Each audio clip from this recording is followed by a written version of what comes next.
Iborobo Santa Labuyutu, Ribo Sandore, Iborobo, Sekere, Imo Santa Labudereo, Imo Santa Laberea, Iborobo, Sandere, Ima Santa Labuyendereo, Ikarabasundere, Iboribo,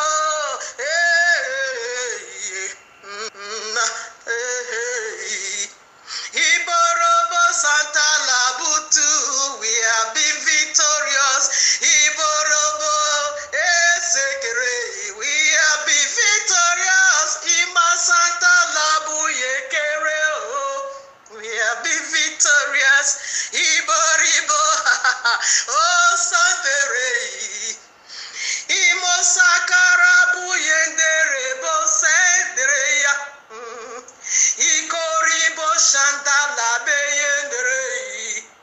Durile bo sekeri ma santa labe. Namatieza. Kubu shandala bo oh rebo seya o. Kuraba santa lebe.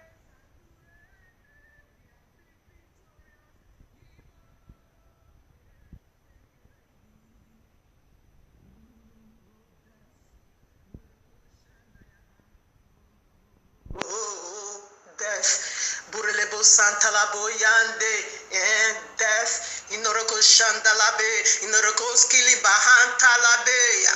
Oh, death, oh, death, oh, death, yeah, yeah, yeah. Ibaruka Santa Labuye Terebo, Nabureke Sanderebo Yendereya, Kurebo Sintelebo Yantalabe, Yereku Santalao, Ibarobo, Yendere Yarabo Sandalabo, Yenderebo Seke Yaba Yaba, Noroko Sunde Labahantalabo. Yeah, be victorious. Kurebo sintelebo nyantalabe, yereku santalao, iborobo, yendere yarabo sandalabo, yenderebo seke yaba yaba, noroko sunde labahantalabo. Yeah, be victorious. By the nails pierced feet, by his nails pierced hand, and by the crown of thanks. Hibarabo Santa Labuye Dereke, Duribolondo Shanda Labuye Derebo, Mosekeribo Yantulubu Sekeribo Sanda Labe Ikorobo Santa Labe Doribo Sunde Boriko Sanda Yaba. We are the victorious. Mama Derebo. Inarabo Sunde Inarabo Sando we are the victorious. Ibaroko Sanda Labe. Nereke Santu Labu Nereko Sundereo Inaraba Shande Oribo Sandalabo Yanderebo Imasaka Yanderebo Sanderebo Senderebo No Marabeza Nasundelebe Nerika Sandalobo Beshandalabe Kurilaba Yandorobo Neribo Santalabe Kinaraba Hantalabeya Enimos Klima Hantalabe Enerebo Sundereba Neye Kurima Nereka Yurima Yenderebo Sekeba Neye Moskalabaye Neriko Shanda Neskarabayo Nebu Shanda Neskarabayo Durekes Kaleb Neskarabayo Nebe Kurila Nebe Santalabe Ne Kurila Bayenderekos Klima Hantalabe Yendereko No Skribayanda No Inaraba Seke and no Ikorobo Yantalabo Yande Mary Kayando Dorokos Klibayande Masantalabu Yende Kurilaba Yanderebo Yende Musekereboya Niriko Yandalaba Yende and by the wound of the Marido Santalabe and by the wound in the Rocos Klima Hantalabo Yende by the Orika Shantalabo Yende Naribose Nerukoske Naraba Yenderebo Se Nereboka Nirebo Han Derebo Yendereko Sendia Ne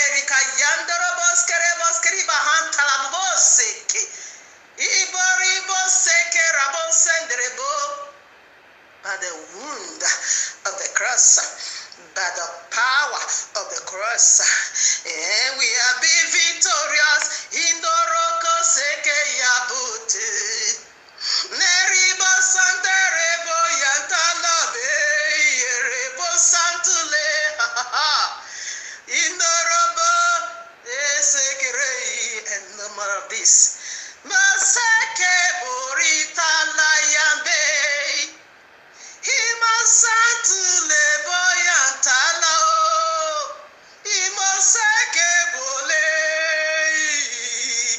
Dureseke reboyantulubu. Imasanta labe. Meseke reboyantalabo. Kurebo shandala. Derulebo sinderebo yao. Inereke seke rebo no marabisa. Ineroko shana no marabeza. I used to cry. I used to weep. Miracle Sandalabo when that eats Horiba Santalabo. Nereba Seke Rebo Nayandea. Bula Seke Rebo Yande Rebo Yao. I only cry for the second death. I only cry for the eternal death. I only cry for the second death. I only cry for the eternal death. Nereke Shandaraba, that one is too far. Nereko Sakayaba, eternal is too far. Imasake Rebo Yantalao. Bula Sandere Boye Kerebo Yenderebo. Neresundere Bonimo Sekei. There is Santa Labu Seke Yanderebo. You are being pushed back from the camp of Yisrael.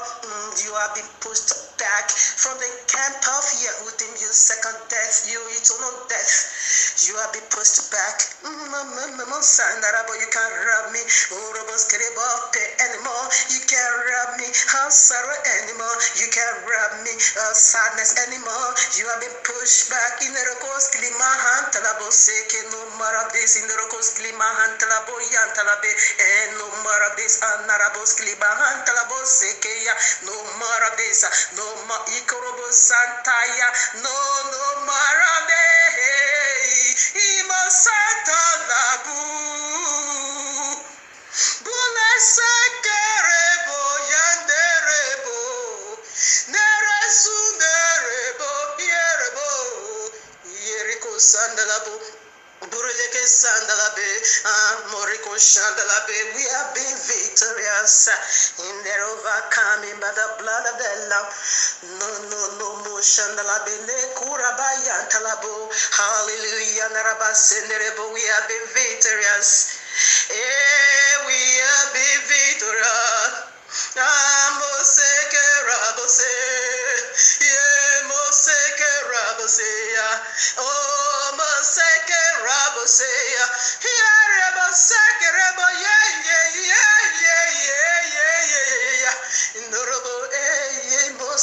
you have been placed in order. You have been placed in miracle Sandra, you death, you second death. You have been pushed back, you have been placed in order. Miracles Kliba Handaraba, miracles Klima Hantalabo Sekeya, Ikorobos Karaba Yanderebo Kurilaba Yanderebe, in miracles Kliba Yanderekos Klima Hantalabos, Klima Hantalabe, miracles Klibo Hantalabo. You have been placed in order. We have been victorious. By the power of the cross, by the power of his burial, by the power of resurrection, and by the power of ascension. In we'll be victorious. We'll be victorious. Hallelujah. Hallelujah.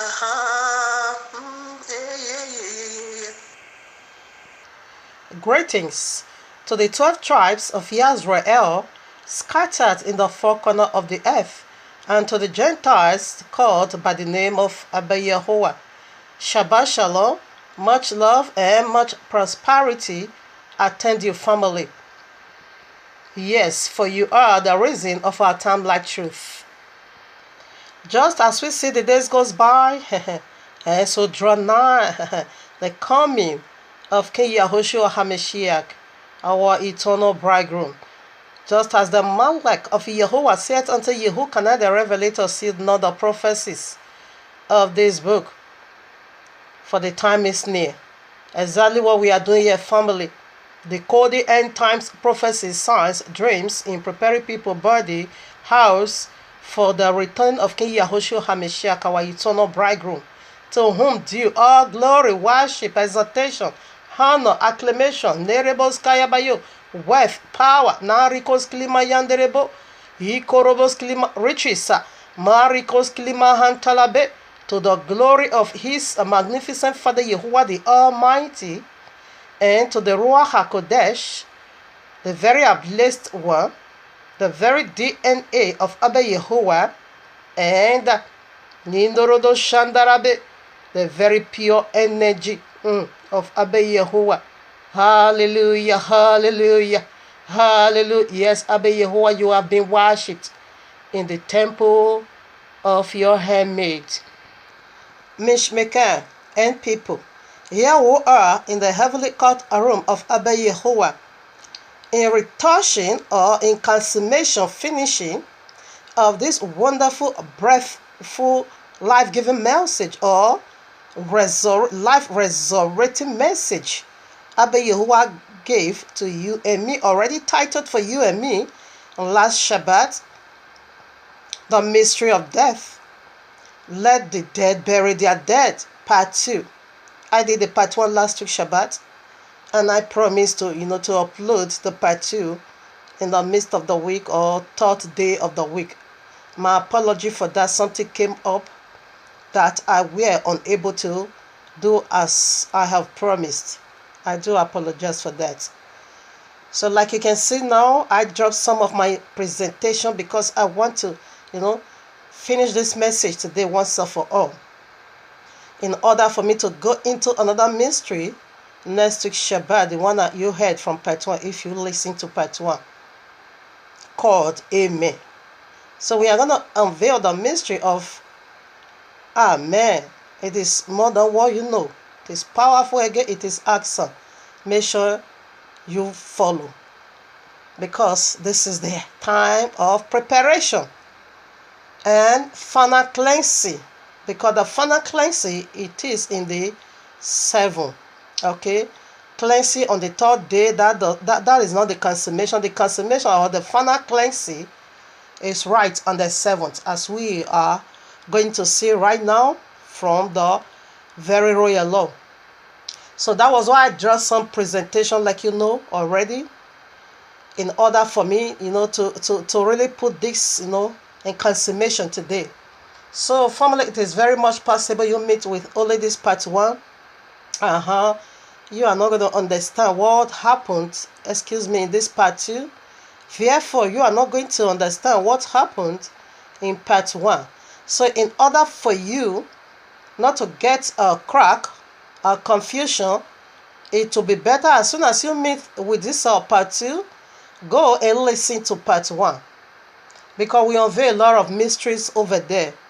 We are dealing with the mysteries of death. It is horrible. I'm not doing this to frighten nobody, but in order for you to run out of the ways of death. Because it is said, there is a way seems a good unto a man, and at the end, what happened? Death.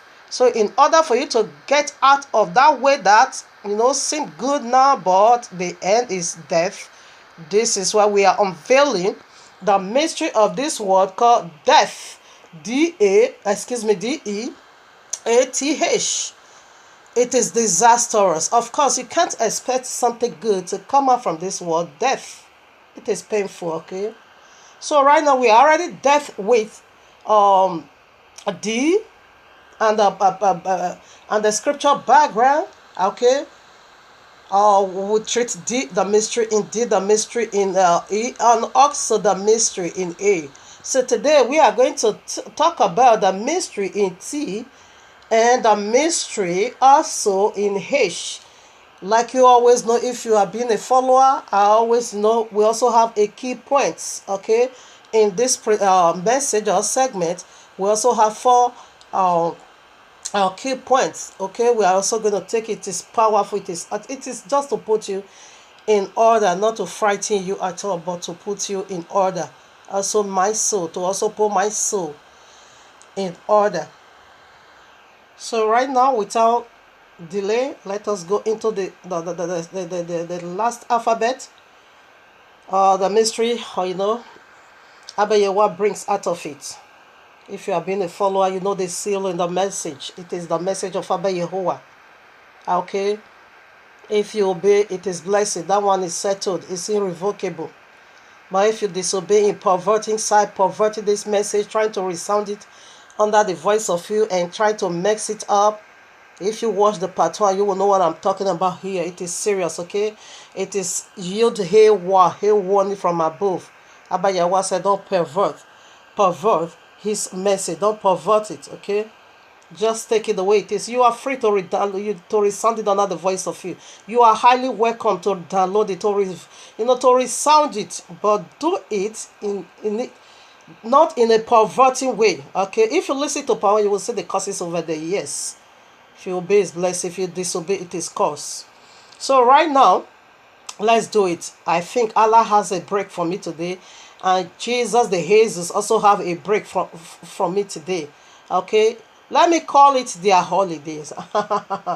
Then you wait for me in the next Shabbat. Alright, for the sake of time, because we have so much to disclose today concerning this very, very mystery of death. Is more important than Allah and Jesus. Okay, let me just, let those people, at least, what is that? I give you Shabbat, a rest. Here I am.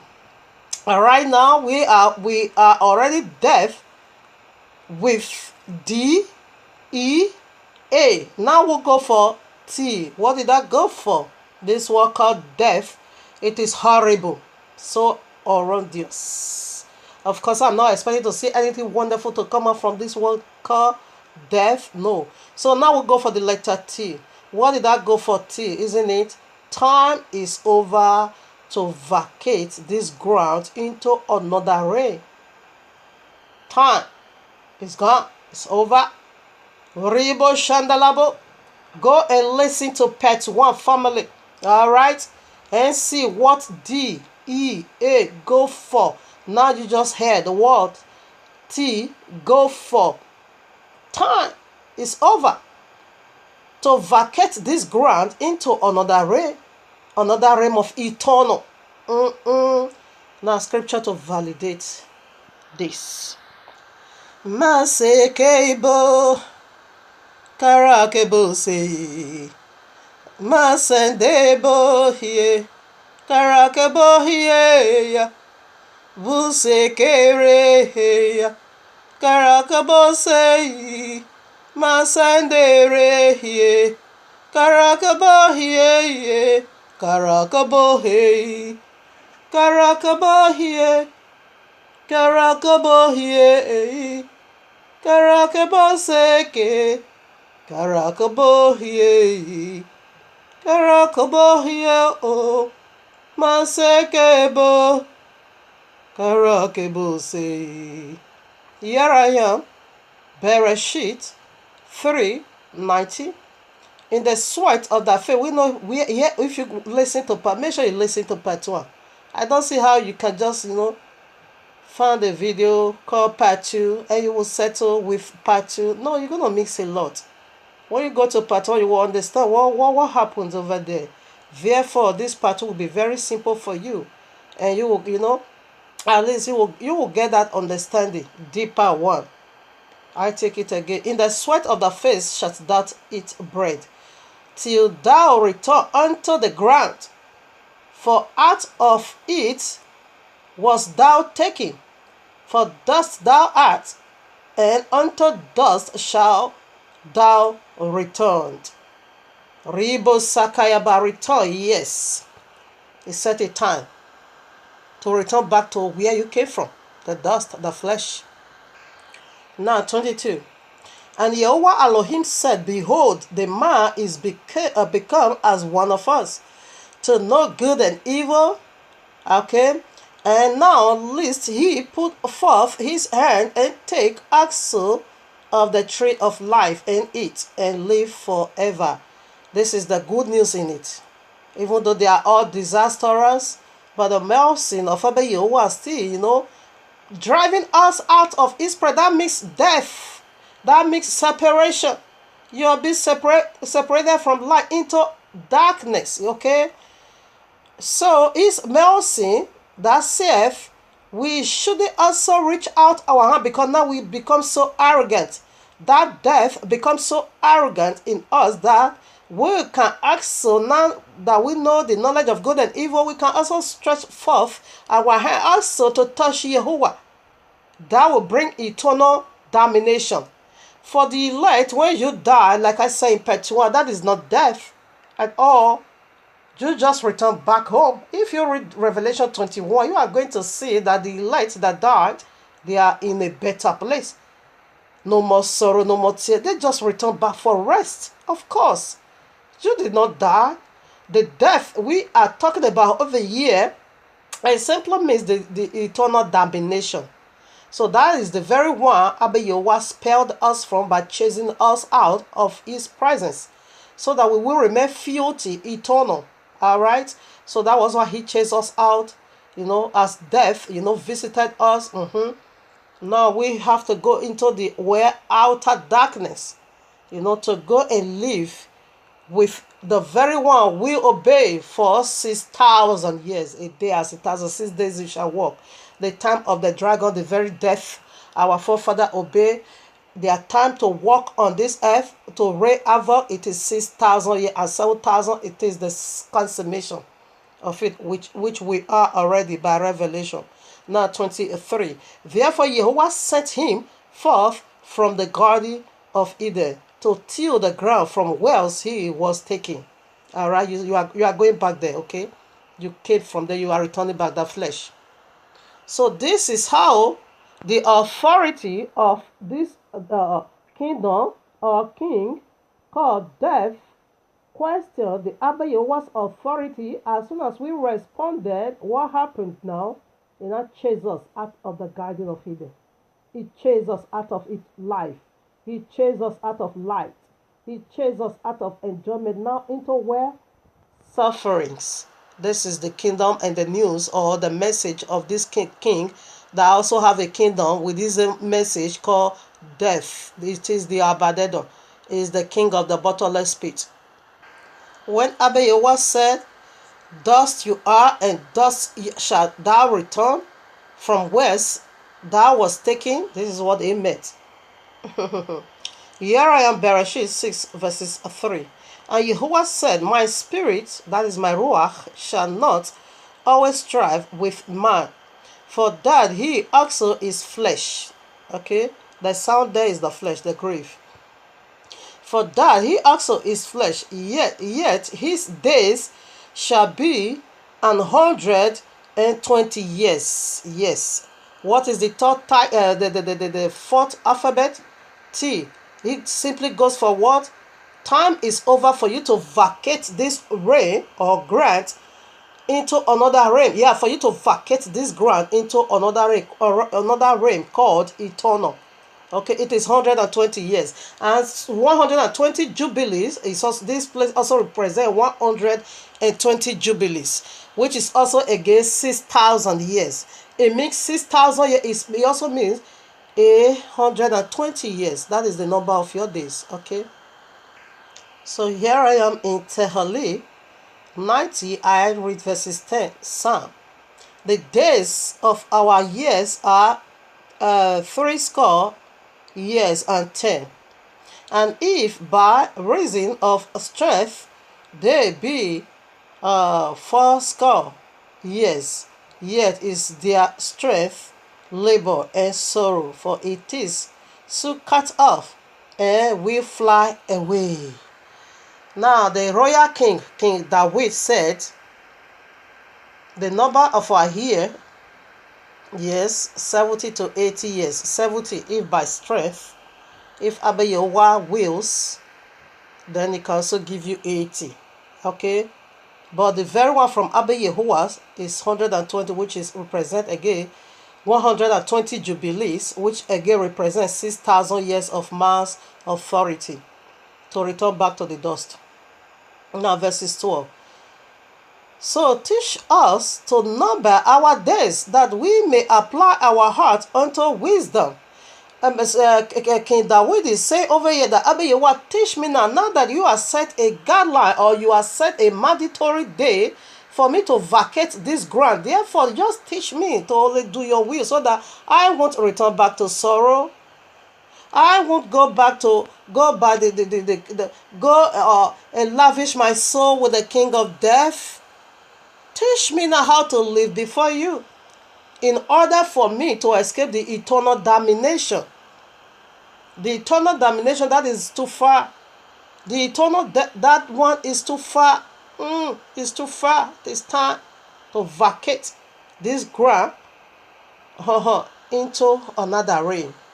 The people in bottomless pit right now, there's also another time also set for them to vacate, because bottomless pit torment is more lesser than the torment of the link of fire. We're going to see that now. So there's also a set period of a time for them to vacate that bottomless pit, less torment, into the higher ground, eternal torment, which is fire. Don't entangle your soul with this walker death. Inoroko Shantaya. Here I am. Tehali 39 verses 4. YAHUAH make me to know my end.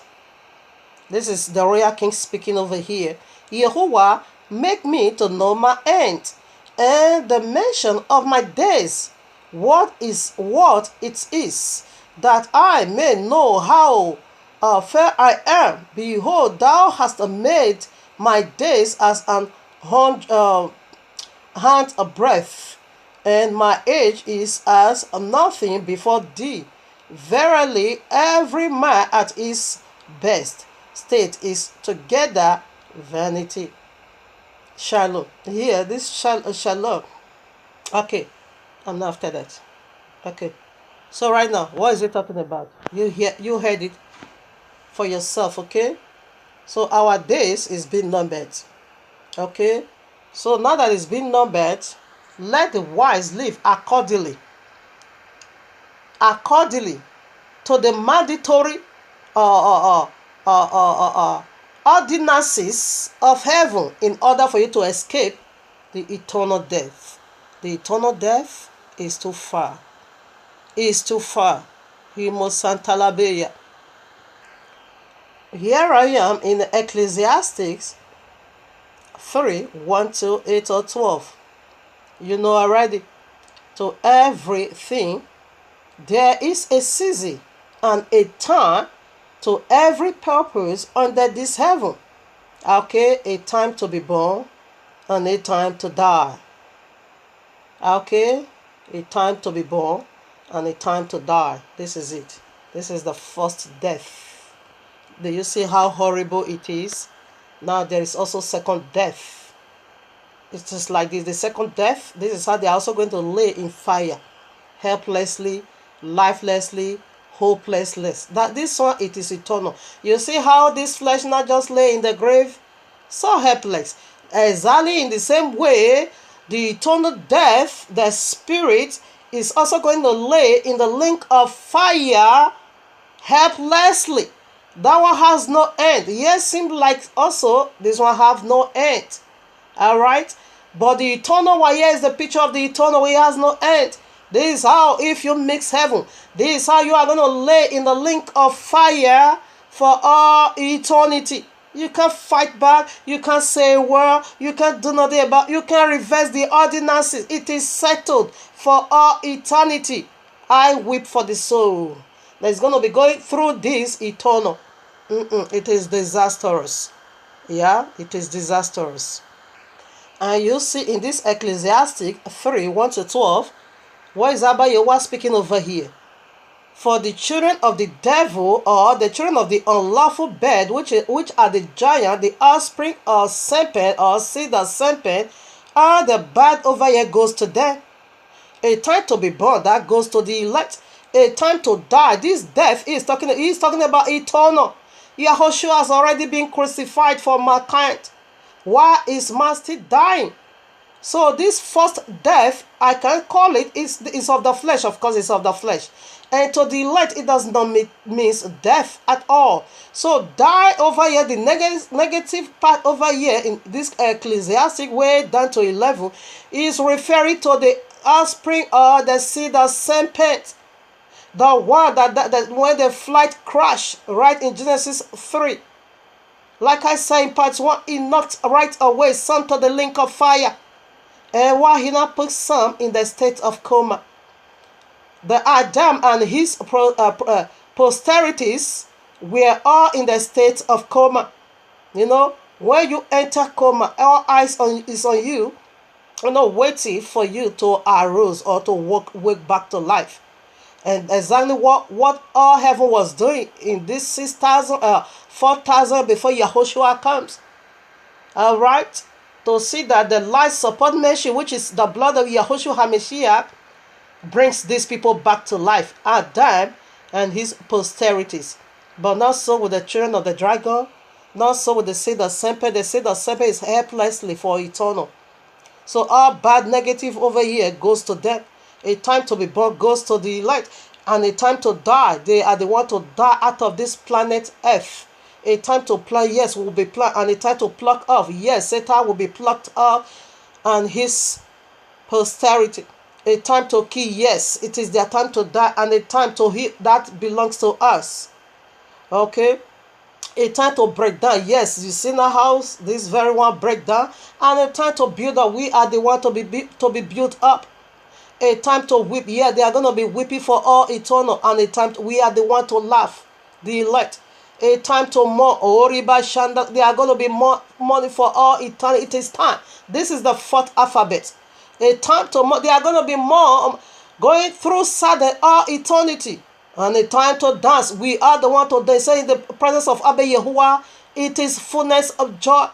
When you enter into eternal state with King Yahushua, you are going to be dancing, celebrating, dancing on the head of dragon, dancing on the head of link of fire, dancing on the head of serpent, dancing on the head of Allah the dragon, dancing on the head of Jesus the beast, for all eternal. In Yahuwah's mighty name. A time to cast away stones. They are the wicked stones, as we unveiled in part 1. That needs to be cast away, and we are also a stone. And a time to be gathered, we are the stone to be gathered and build that spiritual house. The very one the serpent polluted will build it again in the blood of Yahushua Mashiach. A time to embrace, we are going to embrace heaven, and a time to refrain.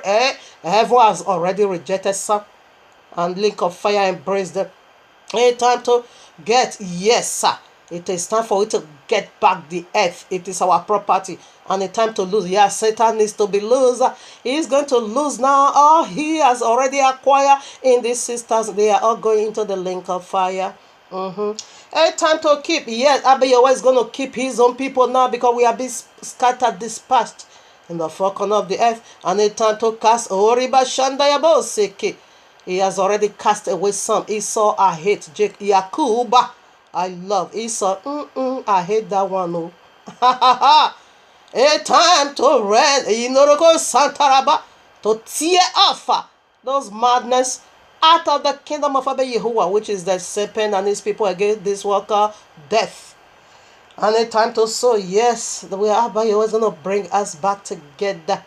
Gather the pieces of his people. And put us together in the power of his napier's hand. A time to silence. This is the silence. No more. Eternal. And a time to speak. Yeah, we are going to be speaking and rejoicing and jubilating over there. We'll see that. A time to love. Yeah, it is time for heaven to show us love again. Being scattered the four corners of the earth. Time to show us love. And a time to hate. Esau, I hate you, eternal. A time of war, fire, link of fire is war. And a time of peace. We are going to be having peace in the kingdom of Abba Yahuwah. This is what it meant. The good side go for his people, and the bad side go where for the people of the serpent. If you take it, it's the same time. And I have seen, where is the word profit? Okay. I have seen, okay. He hath made every, okay, yeah, in his own time. He hath made everything beautiful in his time. Time. Time. The fourth alphabet. Time to vacate. Time is over for you to quit. Enter into another ray, which is called eternal. Here I am, Ecclesiastes 7 verses 2. It is better to go to the house of mourning than to go to the house of feasting, for that is the end of all men, and the living will lay it to his heart. Of course I do. Okay. He said it is better, to go where they are mourned. Why? That is the last respect given to this fallen one. Last respect given to this fallen one. Okay. Rejoice is for all eternity. But money is also for all eternity for them. When our brother that does not know Yahuwah passed away, our sister that doesn't know Yahuwah passed away, we mourn for them the last time as they, be put in the grave. We don't pray for them. We mourn.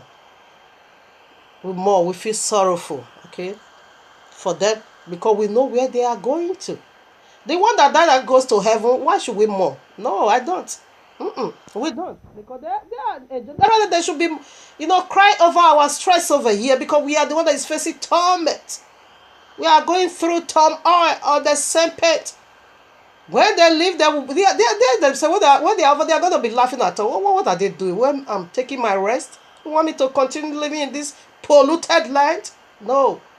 But the one that goes to eternal death, we mourn for them, because we know what they are going to be facing. No redemption over there for all eternity. Now, in consummation of this fourth alphabet, let's take now Luke, or they say of Yahushua HaMashiach in Luke 12:16-21, that you shouldn't, act like this foolish man. And he spake a parable unto them, saying, the ground of a certain rich man brought forth plentifully. And he thought within himself, saying, what shall I do? Because I have no room where to bestow my fruits. And he said, this will I do. I will put down my barns and build greater and build greater. And there will I bestow all my fruits and my goods. And I will say to my soul, so thou hast much goods laid up for many years. Take thou easy, eat, drink, and be merry. But Jehovah said unto him, thou fool, this night thy soul shall be required of thee. Then whose shall those things be which thou hast provided? So is he that left up treasure for himself, and is not rich towards Yehovah. So don't act thus, because that is what the serpent did. It was not rich towards Yehovah. You see, go to Yeshihu 14, 12 to 15, or 11 to 15. I will make myself like the Most High. I will do this. I will ascend. I will sit in the congregation. I will be this and I will be that. Exactly, that is foolish, okay? The fool says in their heart there is no Yehovah. Okay? Don't act thus, because the end is here. When somebody was planning all those wickedness, there is a way. Seems good unto a man, at the end, what? Is death, destruction. So now we are death with the fourth alphabet. Let's go to the very consummation, H. Harmoniously. I said it already. I just said it. It just came out of my mouth without delay. Should I still ask this question? What did letter H go for? Should I? But I just said it. Let me conclude this full statement. Not just harmoniously, okay? Now, H, what did it go for? It goes this way. harmoniously home living. Harmoniously home living. Just like you see, whether it's she now or he, I don't know. This is how ugly death is. It will ravage the whole thing, turn it into, nonsense. I don't know whether it's he or it's she, because the thing is no more there. Now, harmoniously home living, eternal, harmoniously as it come with death, oriba shandeba, harmoniously home living, eternal. Death is the most powerful enemy of human, that when he knocks at your soul, you can say no, no matter who you are. This is one eternal fact or factor both the rich and the poor share in common. It's like Holy Communion. Let's share it. Be your brother's keeper. Death is the most powerful enemy of a human, that when he knocked at a soul, you can say no, no matter who you are. This is one eternal fact both the rich and poor share in common. Death is the mark of separate authority of rulership enforced on humanity. He enforced it in Genesis 3 to take you along, because he makes it already. He's already living his own harmoniously. He wants others to go along with it. He enforced it. Says, so shall you be with me. Harmoniously. Just when he hits you down, you agree though, whether you like it or not. Whether you like it or you don't like it. Yes or no. You like it or not, you must submit. You must be submissive harmoniously. Even though it's every trailer is coming to fall on your head, you just give, okay, what will I do? Because you are helplessly, hopelessly, harmoniously home living eternal. That is the final goal, which is the link of fire. If here is just get this picture, get a clue, like I do. Now, I don't know whether it's he or she living harmoniously in the eternal state.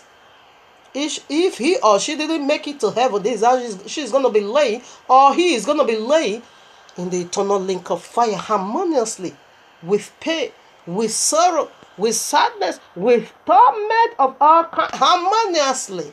Home. It will not become your home, eternal. Yeah, right here. Amos 3:3. Can two walk together except they be agreed? Yes, you can walk except you agree. And when this death knocked at your soul, the door of your soul, you must agree. That is how powerless you are before death. That is how so small you are before this deity called death. When he said, baby, come over, I just need you. You say, yes, I do. Can't you walk together? Okay, death is the wedding ring of the link of fire. Don't tangle your soul with it. Yeah, right here, Hebrews 9:27. And as it is appointed unto men once to die, but after this the judgment begins. Don't tangle your soul with it. This death cannot take bribe. He don't take corruption. He don't take sentiment. He goes for reality. When he said it is time to vacate, I have building you a home in the grave in the link of fire. Harmoniously as he comes, you just follow. You can't even think about. I'm going to show you some picture what the torment of pain hell is now. Okay, hell, that is the grave, or Hades.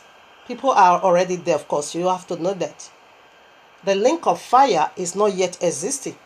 Okay, but hell exists already. That is the Hades. What they are saying now over there. But again, the pains or the torment of the hell or Hades or grave right now is also similar like that of the link of fire. Think about it. It's one pit. Trillions of souls is over there falling. They are piling up, falling upon each other. They hit a low. They hit a low. They hit a low. It's like acid on you. It's not fire, but the heat over there is like a fire on you. All right, that is why we have this physical fire, just as an illustration of what the spiritual fire is. Think about it. How can you have your own body inside oil, cooked oil? And that is just, number one, primary. When you go to the secondary, the eternal one, it is, disastrous.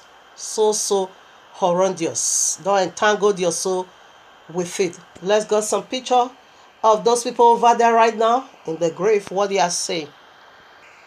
Now you can see, because I would love to read that of Anuka.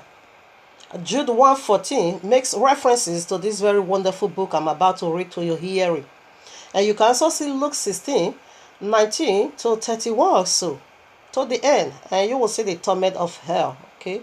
Maybe I'm also going to read it. Yeah. In the point. Here I am in the book of Anuka, chapter 63. In those days shall the mighty and the kings who possess the earth implore him to grant them a little respite from his angels of torment, to whom they were delivered, that they might. Okay, let me quickly first of all comment.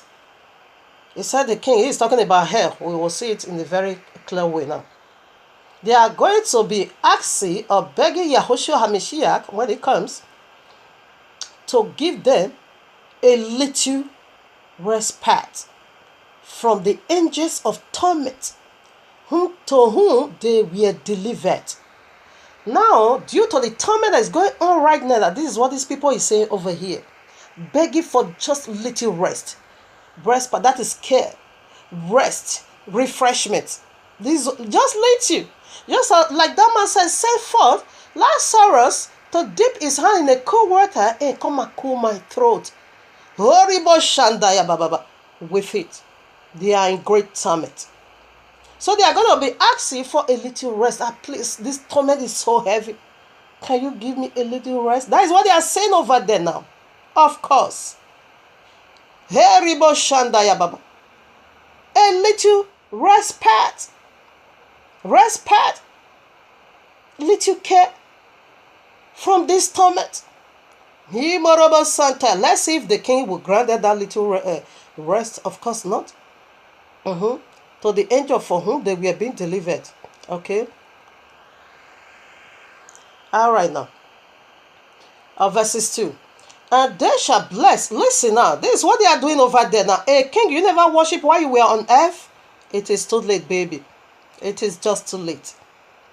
And they shall bless and glorify the Adonai of the Yahuwah of spirit, and say, blessed is Yahuwah of spirits, and the Adonai of kings, and Yahuwah of the mighty, and Yahuwah of riches, and Yahuwah of glory, and Yahuwah of wisdom, and splendid in every secret things is thy power from generation to generation, and thy glory forever and ever. Deep are all thy secrets, and innumerable, and thy righteous is beyond reckoning. Now verses 4. We have now learnt. Listen now. This is how they worship the author of life. Why can't you do that while you were on earth? Why a breath of refreshment was still on you? Why didn't you do it? Is it that you want to keep the Shabbat? Rest simply means Shabbat. And that is what they were begging for. Verses 4 now. We have now learned that we should glorify and bless Yahuwah Yahuwah of kings, and him who is king over kings. And they shall say, would that we had rest to glorify and give thanks and confess our faith before his glory. Is it now you want to confess your faith in the link in the bottomless pit? Is it now you want to do it? It is too late, baby. You need rest.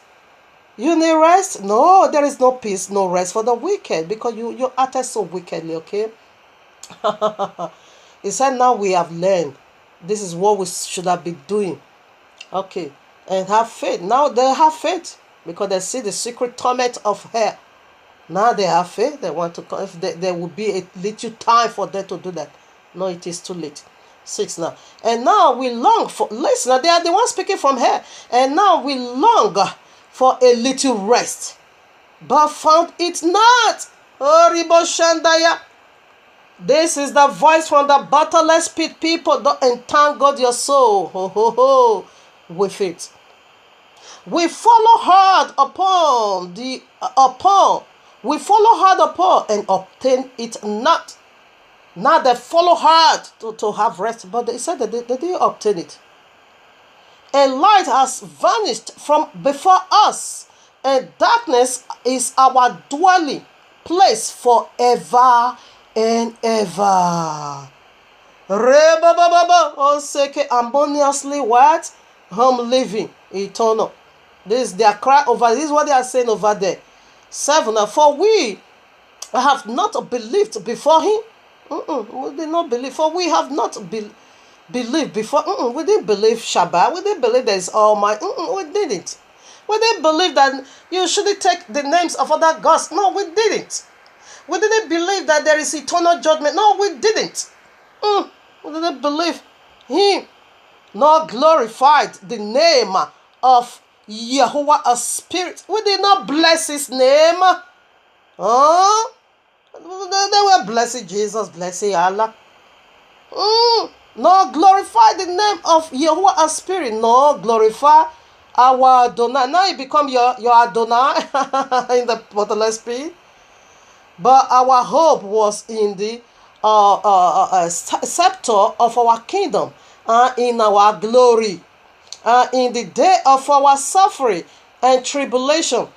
He saved us not, and we found no respite for confusion.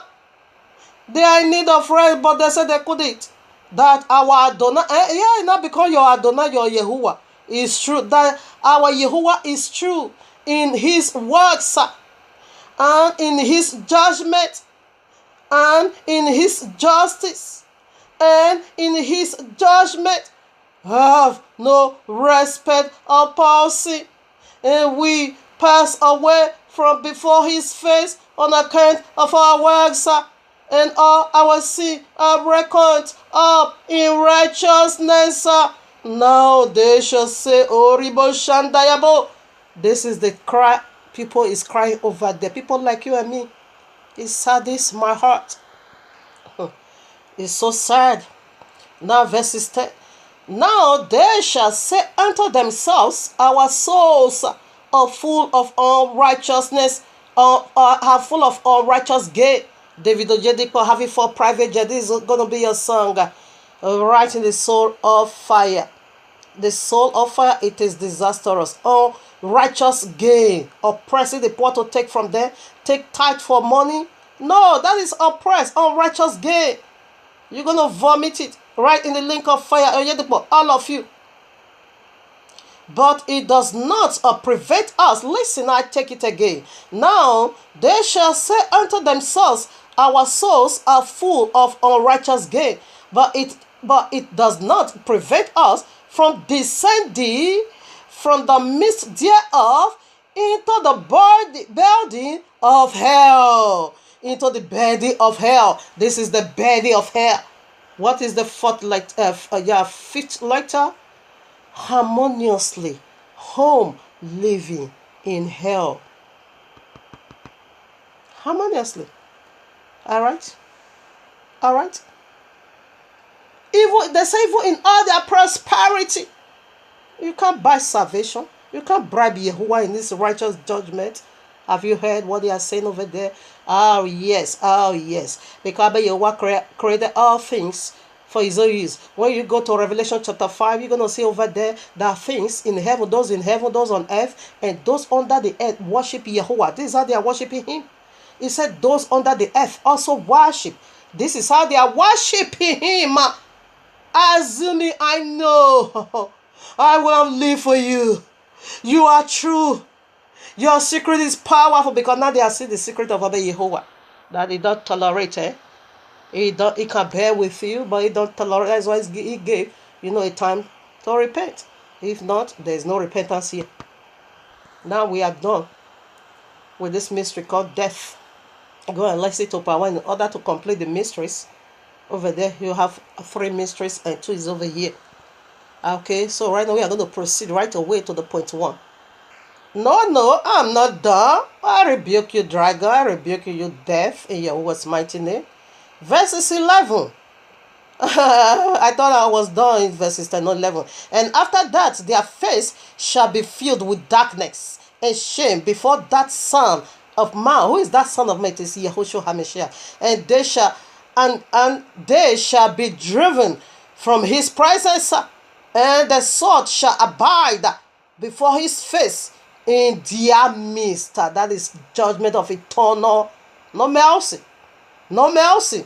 Thus speak YAHUAH'S Spirit. This is the ordinances and judgment with respect to the mighty and to the kings and to the exalted and to those who possesses the earth before Yahuwah of the Spirit. You see, this one is, it says his sword of hunger is gonna abide in their midst eternal. Don't entangle yourself with this word called death. It is disastrous. Of course, you shouldn't be expecting anything wonderful, anything good to come out from death. No, it is disaster and it's so horrendous. Now, who begins the point 1? We have also point 4. Point 1, how did it go? Point 1 goes like this. Why everyone is a question for you and me. Why? It is my burglary. When this question is being answered me by Abba Yahuwah, it was my burglary. Why everyone cries so bad when someone is dead? Why? Why the tears? Oh, whoa, whoa, whoa, whoa, whoa, oh, whoa, whoa, whoa, why those once was there? I was once there when I lost my mother. It's like acid on my. It was just like an acid on my flesh. Why? Why? You know, Yahushua also cried, Messiah. Should we go there? No, let me start with Abba Yehu. Abba Yehu also cry, okay? Even heaven, even all heaven, not just heaven, even all heaven also cry when Yahushua died on the cross. Let's quickly first of all see that Yahuwah himself cry, Yahushua also cry, we all are still crying even till death. Why? Let's first of all get out of Abba Yahuwah. We will get out of King Yahushua, and then we will also see some of our own side. Then we will not give the answer. Why are we crying when someone died? We cry so bad. It's like the poor. It's unbearable. Let's first of all see from Abba Yahuwah. So here I am in the vision of Apostle Shehu. 2 Corinthians 1-5 make references, this was the vision he saw. But he now said that it was not lawful for him to say it out. When he was being caught into the third heaven, this was the vision he saw. He now said it was unlawful for him because it is disastrous. Oh, if you want to know how disastrous this vision is, you can kindly go to one message I did, I think, the mystery of sin. Yes, the mystery of sin. You're going to see how disastrous. I read about 8th chapter over there. A bit 10th chapter or 8th chapter from 30 or 32 to 40 or 42. Yes, I read the mysteries of hell, the torment of hell being revealed to Apostle Shehu, the one you call Paul. So you can just go there because I'm not going to that part today at all. So you can go and listen to that message titled Mysteries of Sin. So you're going to get all the torment of hell being revealed to Apostle Shehu over there. Not this nonsense Linda and not this Daniel madness is saying, hey, is this. No. Go there and you will see what torment is. Right now here I take it from verses 48, chapter 48. It is a conversation between Father Moshe, the lawgiver, and Shehu. I say unto thee, brother Shehu, that in that hour, when, let me see, where am I talking? Oh. Yes, I'm on the right, because I take it again. And now I say unto you, I say unto thee, brother Shehu, that in that hour when the people hanged Yahushua upon hanged Yahushua whom thou preach, that the Father, listen now, that the let me take it again.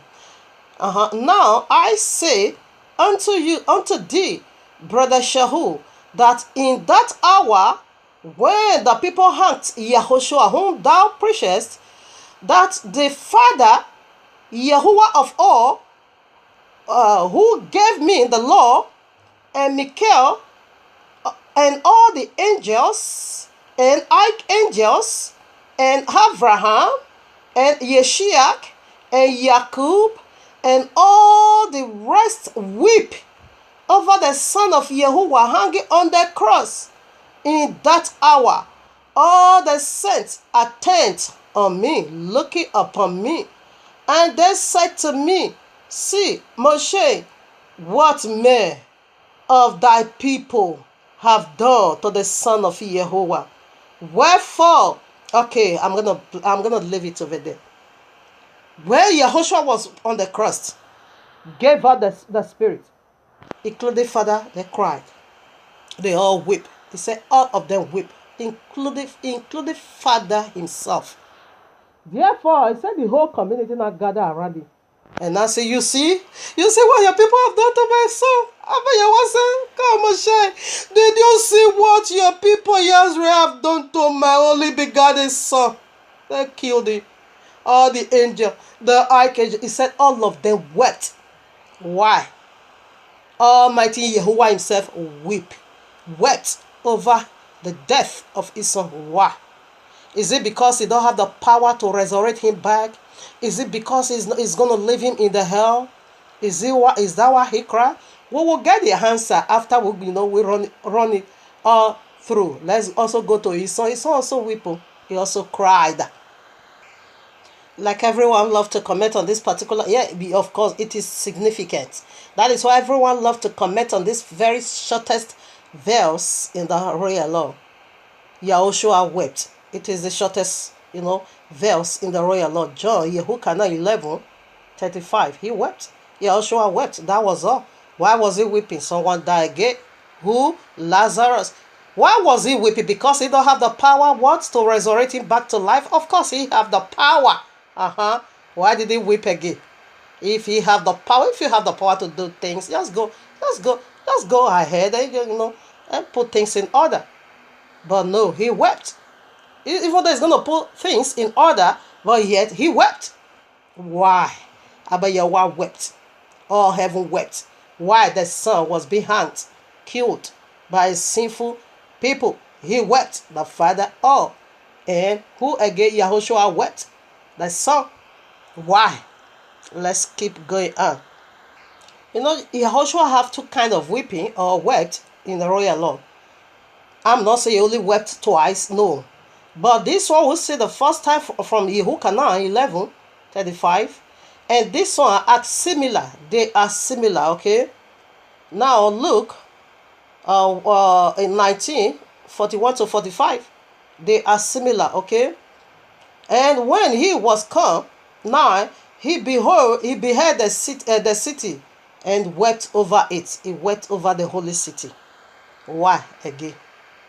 You know what is going on today in the holy city? Homosexuality, sex marketing shop, stripper club, occultism center, Kabbalistic center, Islam giant mosque, Christendom or their popery or their papacy, Catholicism over there, and Islam again graveyard in the holy city. He wept. Okay, he wept. They grieved his heart. Okay, that is the city. Let's see the people of the city being polluted.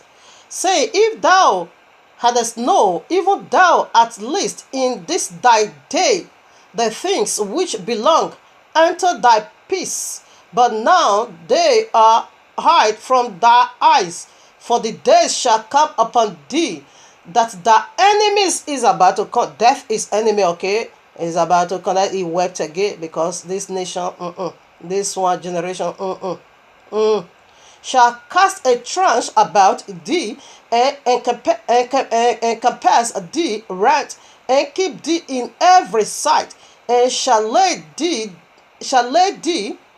even with the ground, return it back to the ground where you came from. They are going to put you in the ground, not just you alone, and thy children within thee, and they shall not live in thee one stone upon one another, because thou knowest not the time of thy visitation. Life is here, life-giving breath is here, the life support machine has already been surfaced, to spare you from eternal death. But you refuse. You don't know the hour of your visitation. I come with good news unto you. You reject me, but you not accept death. You not make covenant with death. These people automatically, they already died.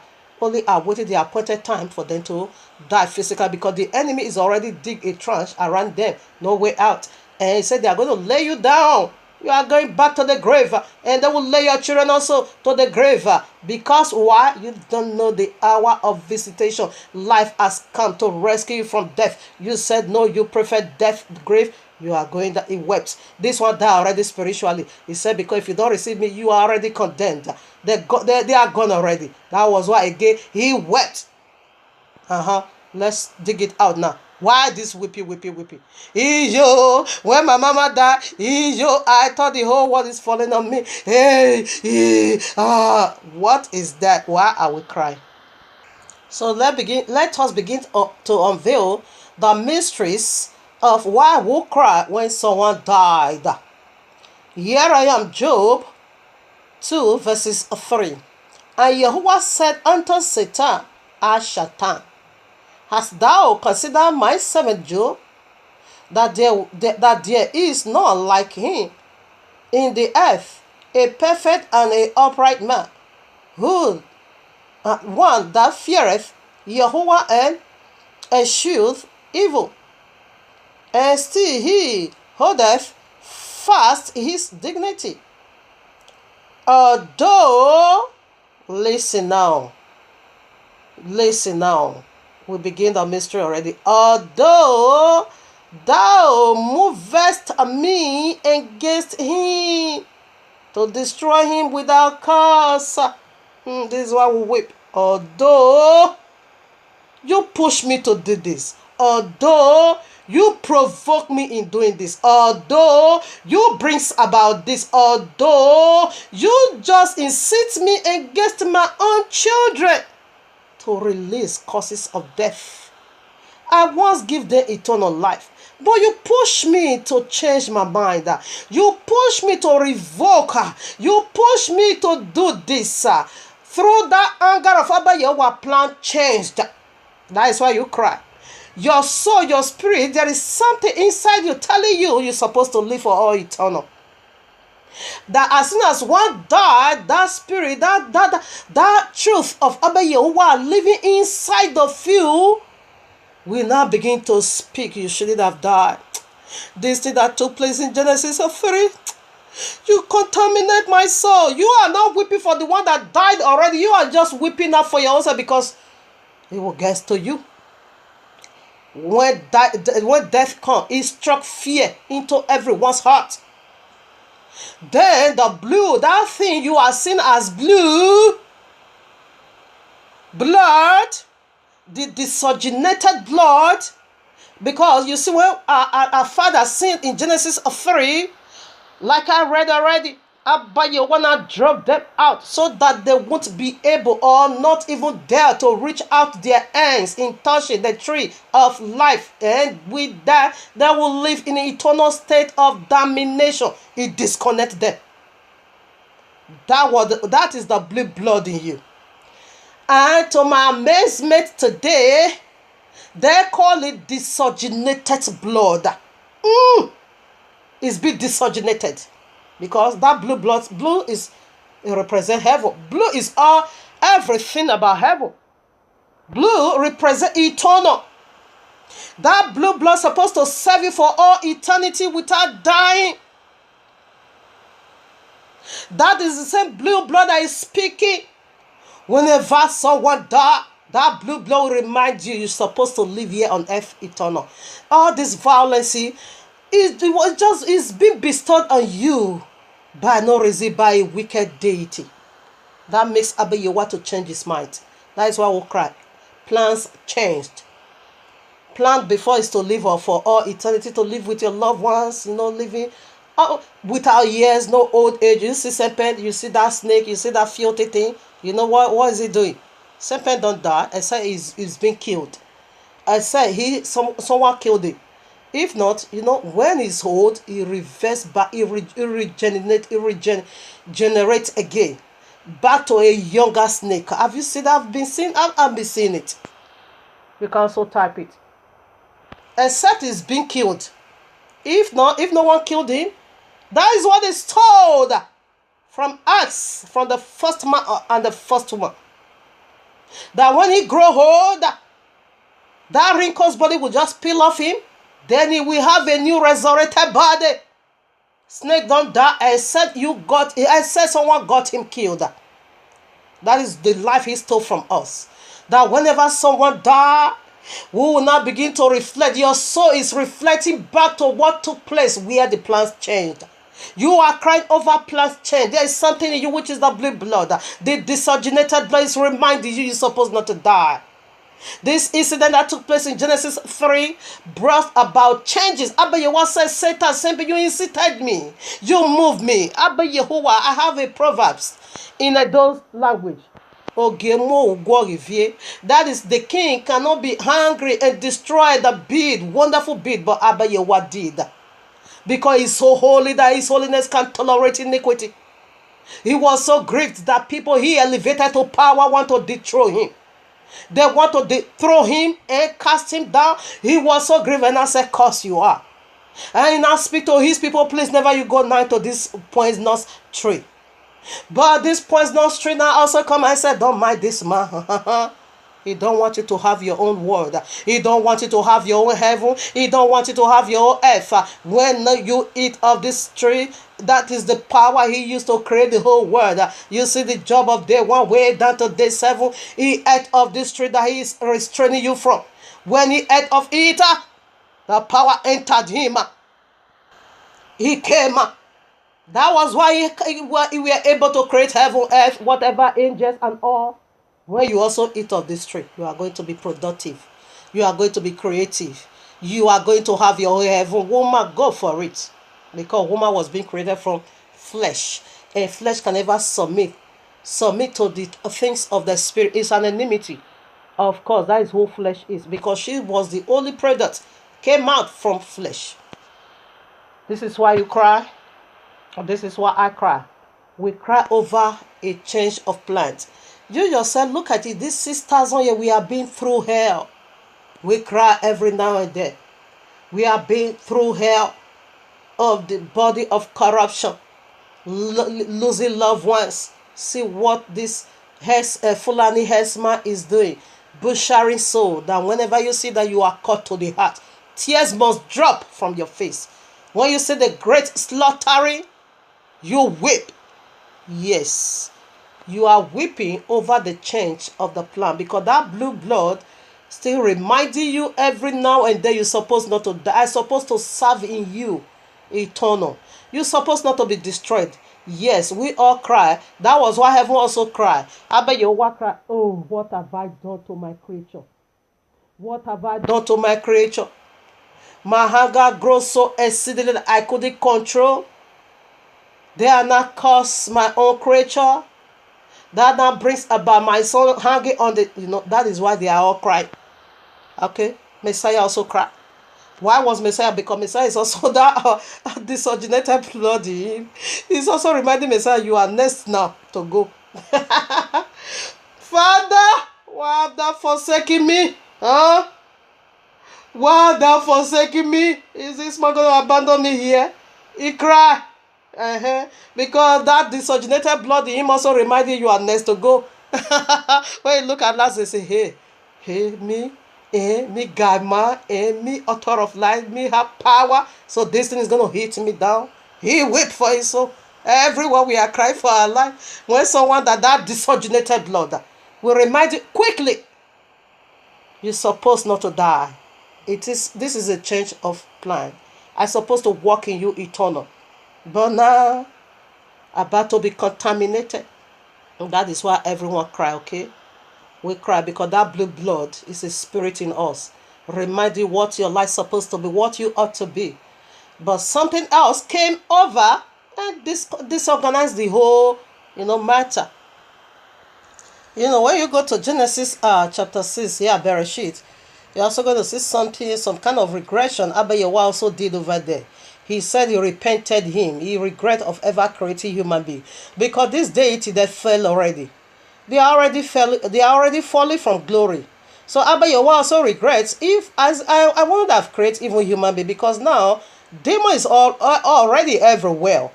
We just being, anyway, let's proceed now to the second point.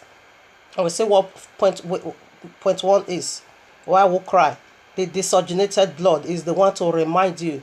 You shouldn't have died. You should have lived for all eternal. But plans is being changed in Genesis 3. Tree of life, you were being driven away. That is the eternal life.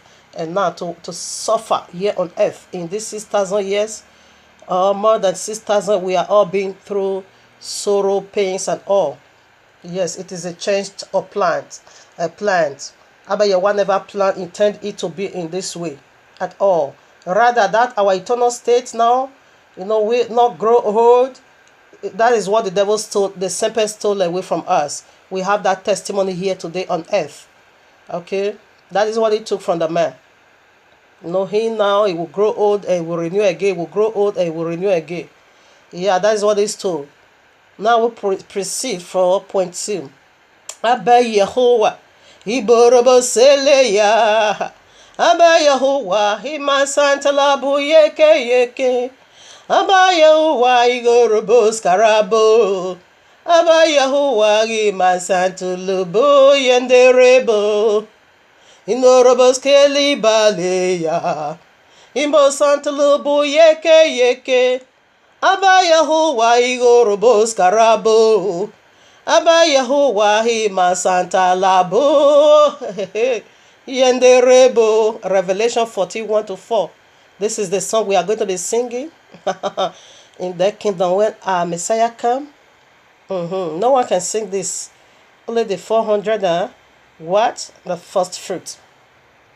The Yahudim. Before other tribes will also come along. I will go back home. No more of this. The original plans now will not return, but the blue blood will not takes over to serve for all eternity. Now, point 2, what did it go for? The point 2 goes like this. The last enemy to be destroyed out of the lives of the choosing, or out of the will of Abba Yahuwah, or out of the planks of Abba Yahuwah, or out of the earth of Abba Yahuwah, it is death. Death is the last enemy, to be wiped off. You were never dead to begin with. Never will you be dead for eternity. You are going with your madness into the lake of fire, okay? All right now. But now, death still reigns in our flesh, not our spirit, not at all. Okay, so right now let us also give a precept to validate this. All right now, here I am, 2 Corinthians chapter 50. I take it from 22. You can just read. I'm still coming back here when we get to point 3. I'm still coming right back. For as in Adam all die, we all, even so in Yahushua HaMashiach, shall all be made alive. All right, all. That is the enemy that needs to go away. All of them are the Old Testament saints. We see in Matthew 27, they are all in heaven, but death contaminates their first estate. 29 now. Else, what shall they do? I'll be 26. Excuse me. Yeah, I take it from 25. For he must wait till he has put off enemies under his feet. You know, he crushed the serpent with his feet. He crushed the head of serpent. Like I'm crushing the head of the dragon. Crushing the head of serpent. Dancing on the head of serpent. That is the meaning of this segment. Dancing on his head. Because our head feet, rest on the feet of Yahushua Mashiach means to, dance in the head of dragon. 26 now. The last enemy that shall be destroyed is death. They are the last to be done away with. That will not be in the end of 7,000 years, the very one we began already. Now 54 to 56. So when this corruptible shall have put on incorruption, and this mortal shall have put on immortality, then shall be brought to pass the saying that is written, death is swallowed up in victory. We have been victorious, rebels and the bow. We have been victorious. He buried us on the bow. Yeah. We have been victorious. Oh, death. 55 now. Where is that sting? It's so filthy. Oh, grave. Where is that victory? Where is it? That boast, that bragging. I will do this, I will do that. Nonsense. The sting of death is sin. That is correct. The wages of sin is that we will come into that now. And the strength of sin is in the law. Where did the sin have its own strength? Inside the law. Inside what is he talking about? What? The strength of sin, the power of sin is in the law. That is, the sin is restraining, opposing, restricting the law, pushing people away not to keep the law. We see that in Genesis 3, in order for him to have his way to keep killing you for all eternity. That is his strength. To push you away, to say now he have done away. Islam, Allah madness said the royal law is corrupt. Christendom, Jesus and Jesus from the link of fire also said he have done away with the royal law. And the strength of sin, which is the very dragon, is in the law. His strength is to oppose the law. He don't want the law to prosper. In the first place, this is how he incited Abba Yahuwah to change the plan. Abba Yahuwah said, you incited me. You make me to do this. Because the hunger was exceedingly, he couldn't handle it. Of which, if you were in Abba Yahuwah's shoe, or are in Abba Yahuwah's shoe, we will also do the same. How can the people you called your own, how can the one you gave power, you gave authority, you make so wonderful and so glorious, and not turn their back on you to backstab you? You will even do more than that. I will even do worse than what Abba Yahuwah has done. Sin have its strength in the law, for you not to keep the law. Exactly what we are seeing today. Jesus abolished the law. And Jesus now bring now all Babylon to the people of the book to be keeping and watching for. Now if Abba Yahuwah also curse you now with another curse, we will be crying and say, this man is so wicked. Why will you say that? Why won't you keep to his ordinances? As this dragon that caused us so much pain in these 6,000 years, have he not done so much damages to you and me that we need to run out of his ordinances and return back to life, to the royal law? Why are we still keep obeying our enemy? Why are we still keep running after the ways of our enemy? Why are we still being in submission and obedient unto the mandatory day of our enemy, the falling Shabbat, and keeping sound the day that fell from glory, that brings about season, times, years, and all? You recognize it that? You celebrate it that, you call it that your feast, and abolish that of Abba Yahuwah. When he send you now to the second death, you will be crying. No, you call for it. This, we have a lot of example to put us in order. We have a lot of experiences to put us in order. We are being enslaved. Our mind, our soul, our spirit, our body has already been enslaved. All these 6,000 we have been going through mess and difficult time. That is enough teacher and enough lesson to teach us who is this dragon. Who is Abba Yahuwah? Let me run for Abba Yahuwah. Let me go for his law and start it and command me. And let me run out of the way that seems good now to many, but the end is death. That's what we're talking about here. Put your house in order is the meaning of this segment. For sin to have strength, to have his own strength in the law, that should have teaches something, that the law is good.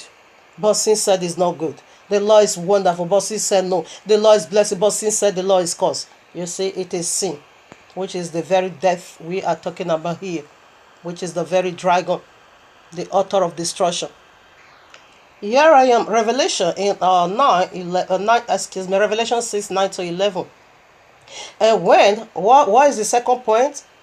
Death is the last enemy to be destroyed out of the lives of the elect or the plans of Yahuwah or his original state for us. Death is the last enemy, but now death, is still doing wickedly to our flesh.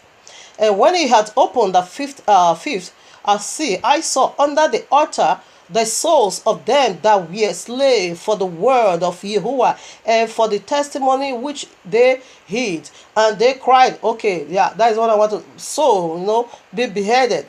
Okay, yeah, I have to read it. And they cried with a loud voice, saying, how long, O Yahuwah, holy and true, thou doest thou not judge and avenge our blood on them that dwell on earth? Listen to what Abba Yahuwah said. And white robes were given unto every one of them, and it was said unto them that they should rest yet for a while season. They should rest for a little season, until their fellow servants also and their brethren that should be killed as the well should be fulfilled. Death is still reigning.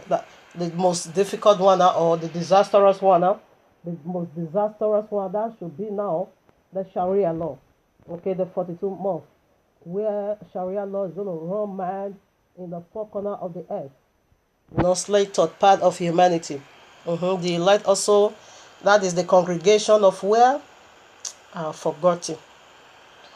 Okay, let me just quickly read it. Yes. Revelation 2, 7, I think so. I take it from 7. No, 8. And unto the angel of the congregation of Smyrna write, these things saith the first and the last, which was dead and is alive. Very soon also, people is going to be answering, I was once dead, but now, we see Lazarus couldn't. He was once dead, but yet he died again. Okay? But at the first resurrection, this is going to be our song. Even though as they are about to slay us now in this Sharia law, yeah, we're also going to be singing the song of our Messiah. He was once dead, but now he's alive. We are coming back alive again. Now, I know thy works, and thy tribulation, and thy poverty, but thou art rich. And I know the blasphemy of them which say they are Yahudim, and are not, but are the synagogue of Satan. We know this one already. For fear not of these things which thou shalt suffer. Behold, the devil shall cast some of you into prison, that ye may be tried, and ye shall have tribulation 10 days. Be thou faithful unto what? Death. I will give thee a crown of life. Death is still reigning, okay? In the life of believer, in our physical flesh, okay? Here is why when Mashiach say, be faithful until death, why he said that, here is why. Matthew 16:28, verily I say unto you, there be some standing here which shall not taste of death, till they see the Son of Man coming in his glory. Now 17. You see, the only people that is going to escape death will be the rapture. Will be the group, the people that is going to rapture. Cuts up, okay? Now here I am. After 6 days, which is on the Shabbat today, Yahushua taketh Peter, James, and John, his brother, and brought them into an high mountain path, and was transfigured. In the 7th, that's where we are going to get this glorified body. The very one Apostle Shaul also speaks about is in the end. Okay, you can take it from 1 to 7. I just want to prove a point. The only people that is the only elect saint as elect that is not going to test this power called death will be the one that is going to cut up with him. Others, they will test it. Of course, they are going to test it. Others, that is the 2/3. According to prophecy of Zechariah, he gave unto us that 2/3 is going to die in Babylon. Only 1/3 is returning back to the promised land. That is in the part of the people of the book. I'm not talking about the whole world tribulation. I don't know why they always call it Jacob's trouble. And when they are calling it Jacob trouble, they will be saying it is the trouble of the people of the book. No. Everyone, the whole world proceed for just one man. Alright? Even though some part is not also being chosen, but they all proceed from there. Okay? And the part it should have been called the world trouble. Because 2/3 is just few among the whole world. And this trouble we are talking about, it is the trouble of the whole world. They're always going to be converted to Islam. So I never see how that should be called Jacob trouble. Or the people of the book trouble.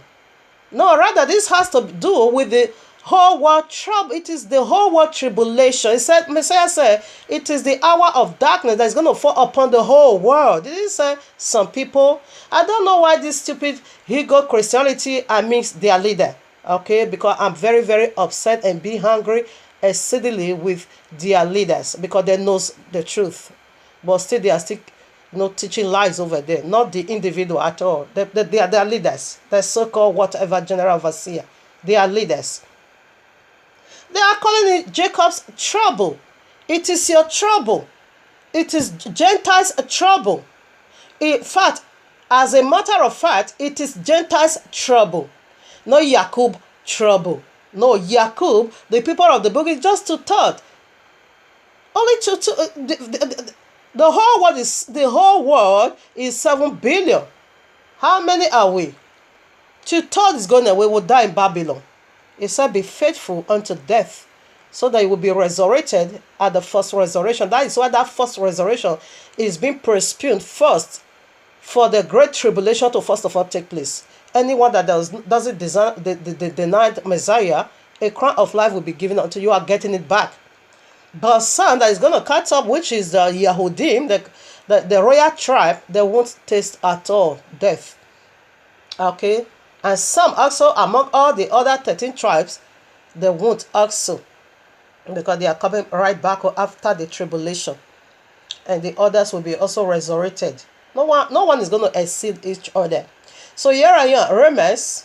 Rather, this should be called Gentiles' trouble, not our trouble. Romans chapter 8. What is the second point? The enemy to be destroyed. The last enemy to be destroyed, it is what? Death.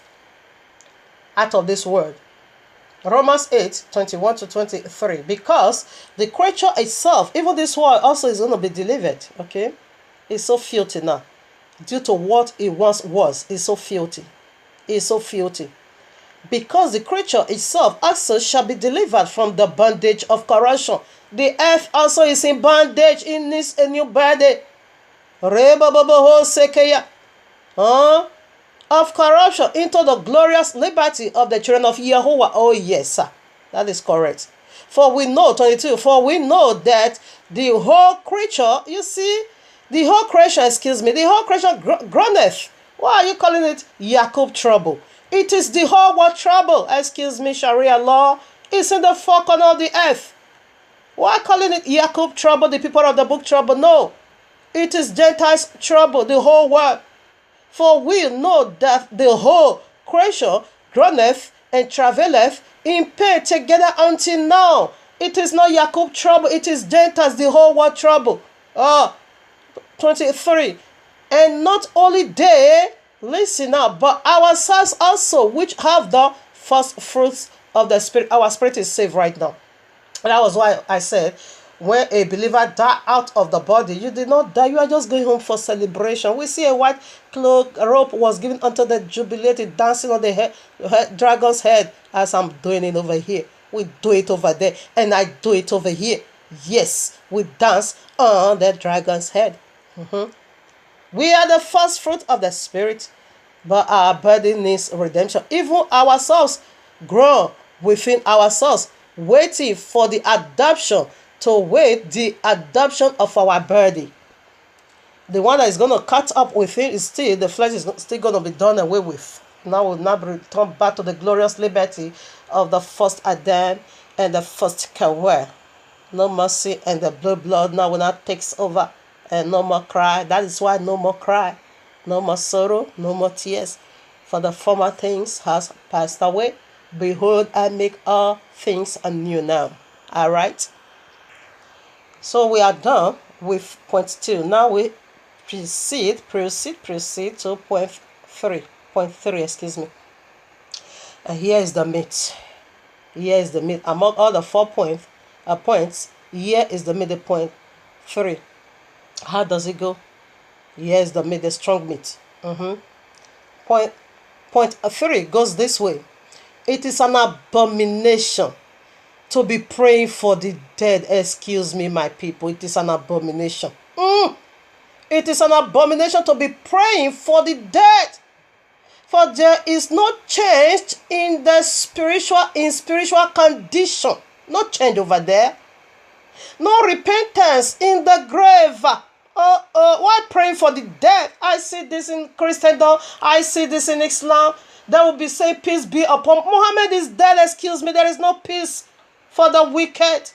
He do wickedly against the royal law. I see Christian, there was someone that will be crying peace, rest in peace, may he be in the bosom of their Lord. What? It is an abomination. You don't pray for the dead. There is no repentance in the grave. If you want to intercede, you better do it while they are on earth, to return back to the royal law. Not after that you crying peace over them. You crying resting in bosom of Abraham. No, it is that is the most wicked thing again on earth. People is doing, pray for the dead, praying for the. I have seen this over and over and over and over in the Christendom. So we even have the guts to bring the dead man body or the dead woman body right in the place they call church, and they will be using the royal law, and they will be invoking the royal law. No, it is an abomination. You don't pray for the dead. There is no change in spiritual condition. I've seen wickedness here on earth. Now let's dig. Let me unveil it through the mind and through the word of Yahuwah Almighty Aloha. Why is it an abomination to be praying for the dead? You don't pray for the dead, whether they make heaven or they make hell. You don't pray for them. The one that make heaven, he goes straight. Congratulations. And the one that miss heaven, he go for the penalty. You don't pray for the. It is an abomination. Hey, Christendom. Indeed, you are the carrier of the dragon, the very death. You don't pray for the dead. You don't make me believe that you can pray for the dead. You don't make me believe that there is repentance on the grave. You don't make me believe, you don't make my people believe. It is an abomination. Like I said, or like I have already said, here is the strong meat. This very point 3, I'm going to spend a lot of time over here, maybe 30 to 40 minutes. Let you know. Your abomination, like Abba Yahweh in Ezekiel 16 verses 2. He said, make note to my people, their abomination. You pray for the dead, you cry for the dead. When someone die now, you will be saying, rest in peace. What? It is an abomination. Here I am, Ezekiel 18:20. The soul that sinneth, it shall die. The son shall not bear the iniquity of the father, neither shall the father bear the iniquity of the son. The righteousness of the righteousness shall be upon him, and the wickedness of the wicked shall be upon him. He said, the soul that sinneth must surely die. How can a sinner that you will be crying rest in peace? Even the righteous one, you don't need to cry peace. Excuse me. It's already in the presence of you. Are not commanded, you are not ordained to be doing that. You are not commanded right from Genesis to Revelation to be praying for the dead. No, it is an abomination. The wickedness of the wicked one, he said, is going to be upon them. So when the wicked die, what is wicked? Let's first of all prove that, so that you will not sin. Now you know what sin is already: breaking the royal law, transgressing the royal law. Such will die, you will say, rest in peace, pray for the dead. Here I am, Yeshayahu Isaiah 48:22. And again, Isaiah 57:21. We are going to see, because Abba Yehovah said, the soul that sinneth shall surely die. He said the righteousness of the righteous will be upon their head, and the wickedness of the wicked will be upon their head, shall be upon their head. Let's see who is wicked now. Listen now. I read Yeshayahu 48:22. There is no peace, saith Yehovah, unto the wicked. There is no peace at all. Then why you cry peace? May he say rest in peace. You want to play the holy saint over here? Yeshayahu 57:21. Out of the second mouth, there is no peace, saith Yehovah, my Yehovah, to the wicked. And let's see now how they become wicked. Oh, he most karabaye. Kurilaba yanderebo kurimahan talababo sekeyabo. Rebababa horebo ushandalabeya. Daniel 11, I take it from 30 to 32. The wicked. Rebos kayababayo. For the ships of Shittim shall come against him, therefore he shall be grieved, and return and have indignation against the holy covenant. So shall he do, he shall even return and have diligently with them that forsook the holy covenant. And harm shall stand on his path, and they shall pollute the sanctuary of strength, and shall take away the daily sacrifices, and they shall place the abomination that maketh desolate, and such as do wickedly against the covenant shall he corrupt by flatterings. Do you see what is wicked? To remove the real thing from the people of Yahuwah and placing the counterfeit. You have done wickedly against the holy covenant. He said, and such as do wickedly against the covenant, removing the daily sacrifices, the real worship of Abba Yehovah, and you're not placing Sunday madness, and you're not placing freak day madness in the lives of the people, you shall die. He said the wickedness of the wicked ones shall be upon their head. And when such one die, that do wickedly against the covenant, the royal law, and you will be crying peace.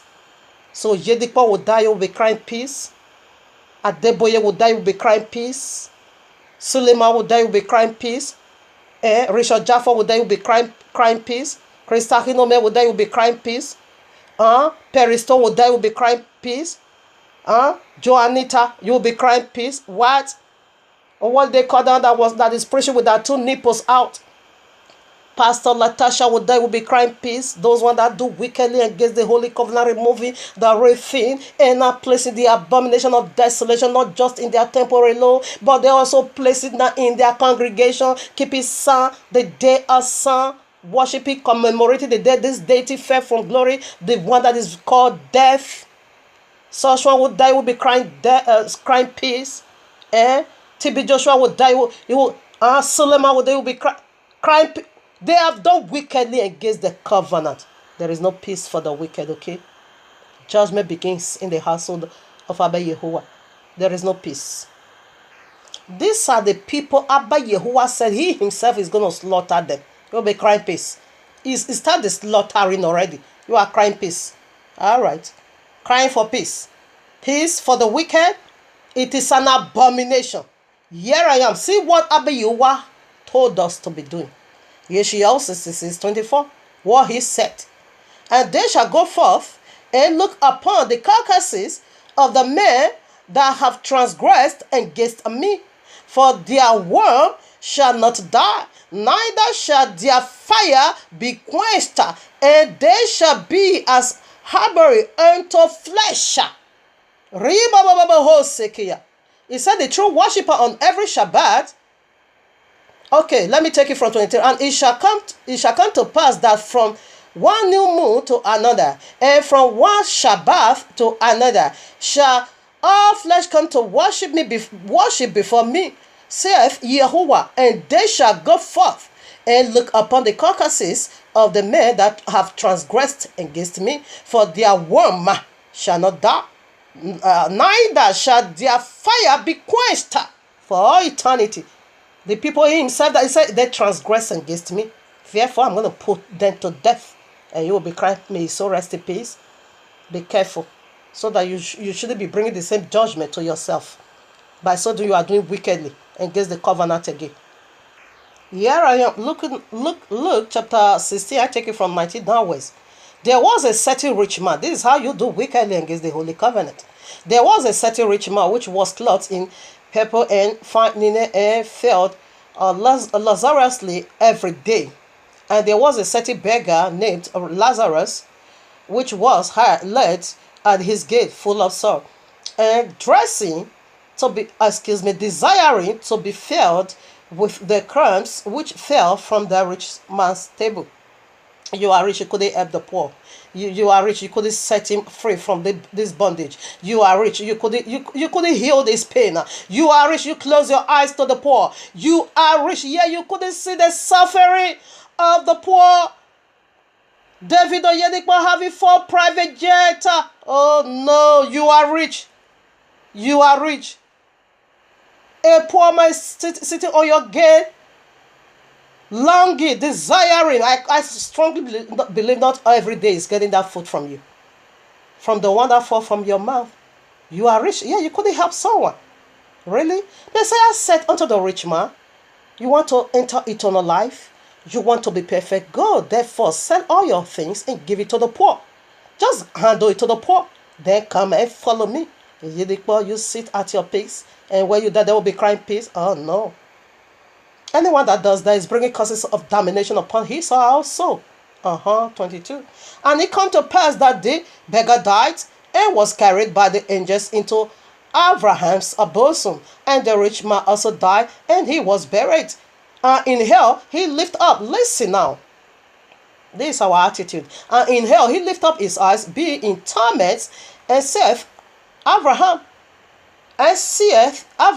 far off, and Lazarus in his bosom. And he cried and said, Father Abraham, have mercy on me, and send Lazarus that he may dip the tip of his finger in water and cool my tongue, for I am tormented in this flame.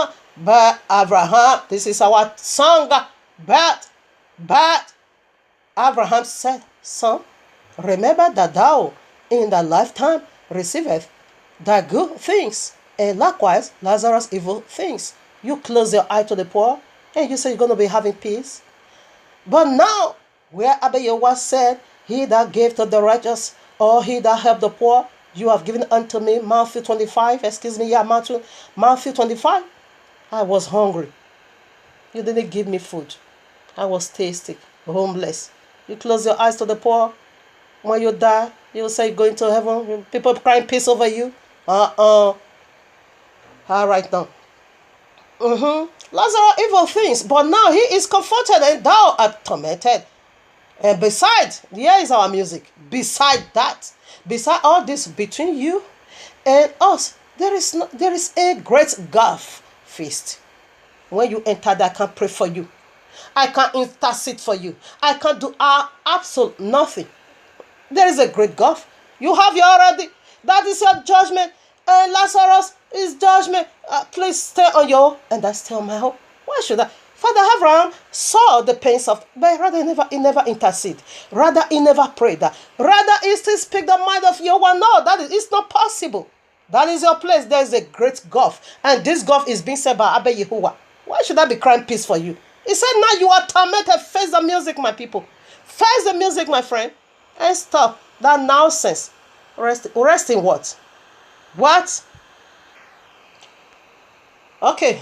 And beside all this, between us and you, there is a great gulf, so that they which would pass from thence to you cannot, neither can they pass to us that would come from thence. Do you see? The statement is clear.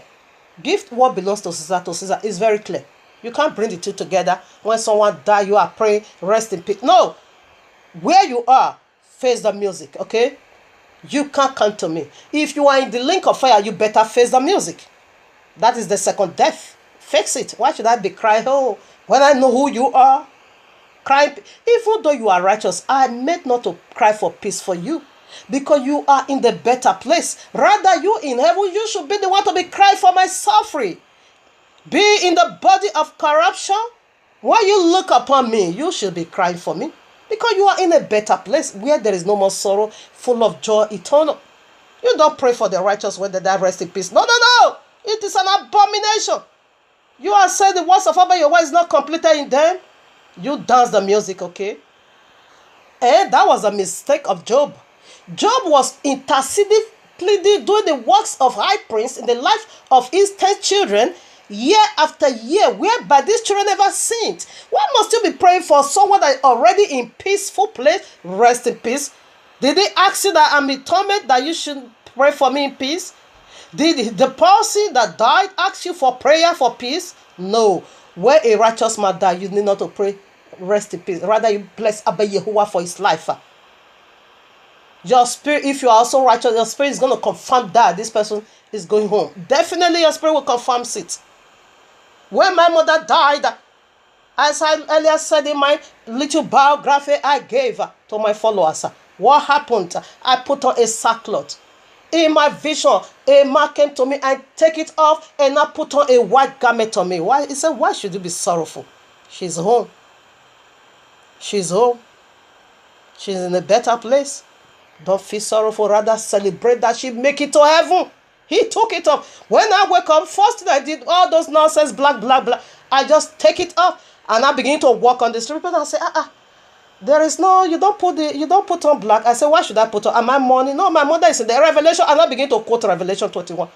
My mother is at home. Why should I be weeping for her? No. She's in a better place. That is where I got that vision.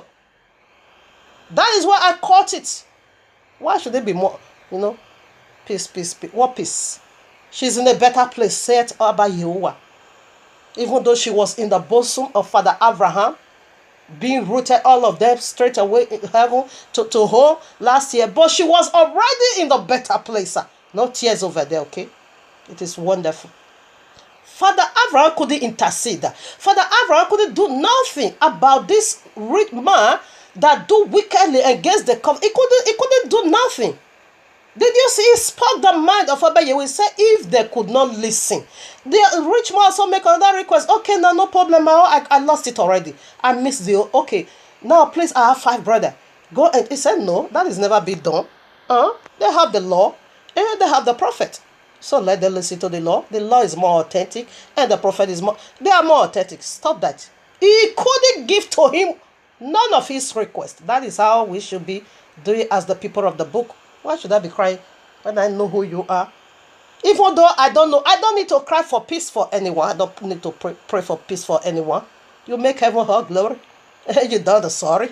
You face the music, okay? Now let's get deep, because I said here, the point 3 is a strong meat. My people, now Hosea 4, I take it from 6 and 7. My people are destroyed for lack of knowledge. Because thou hast rejected knowledge, I will also reject thee. Okay? That thou shalt be no prince to me, saying, seeing thou hast forgotten the law of Yahuwah, I will also forget thy children. As they were increased, so their sin, so they sinned against me. Therefore, I will change their glory into shame. I will change their suffering or their enjoyment into suffering. He said, because you reject knowledge, therefore I will also reject you. Not just you alone, I'm also going to reject your children. Why should somebody Yahuwah rejected die such a disastrous death and you will be crying for peace? You are looking for Abba Yahuwah's trouble again, okay? You are just looking for him to set fire on you, okay? Here I am, Proverbs chapter 1, I take it from 22.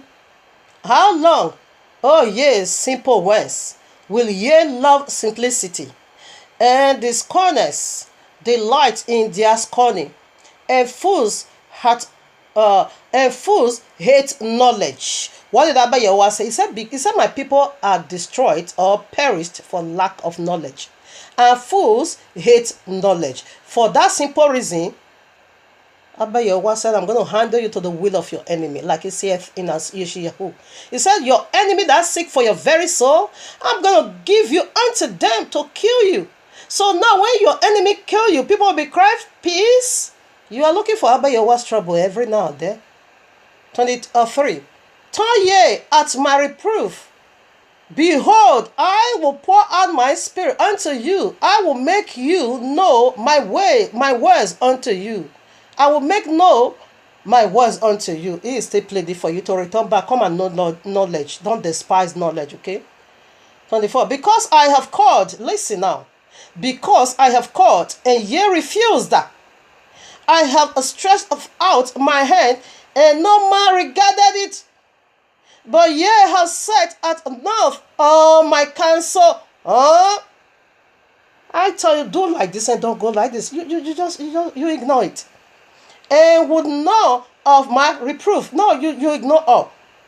26.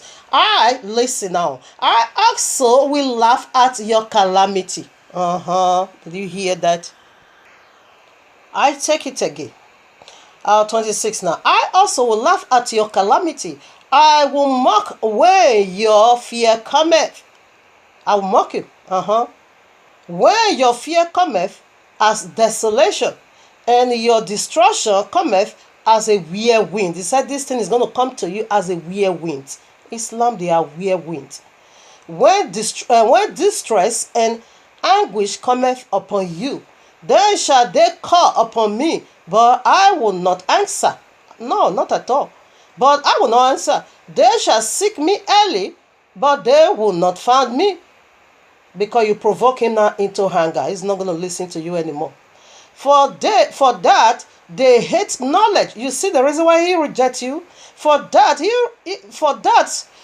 they hate knowledge and did not choose the fear of Yahuwah. When you say Shabbat is the day, you say you don't care. Sunday is my day. When you say these are all my feasts, these are the feasts of Abba Yahuwah that you should proclaim it in this appointed time. You don't care. You are celebrating the feast of Babylon.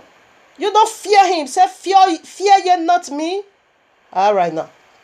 They would know of my counsel. No, you reject it. They despised all my reproof. Yes, all Israel. He said, those I love, I rebuke and I chasten. But you despise it. You don't take it. Therefore, 31, therefore, they shall eat of the fruit of their own way and be fed with their own devices. That is correct. For the turning away of the simple shall slay them. You turn away from the royal law. He said that is going to put you to grave. That is going to kill you. It's going to cut off your head. And the prosperity of fools shall destroy them. Your prosperity is going to destroy you, okay? The prosperity of the fools, it will destroy them. What wrong in having prosperity? Nothing wrong, but you now become foolish, wicked in your prosperity. Therefore, that prosperity is going to destroy you. Let's see how your prosperity now is going to destroy you, Yedikbo, Christ, all of you. How your prosperity is going to slay you. It's going to chop off your head. Your prosperity. Closing your ears to the poor. 1 Timothy 6:8 I read.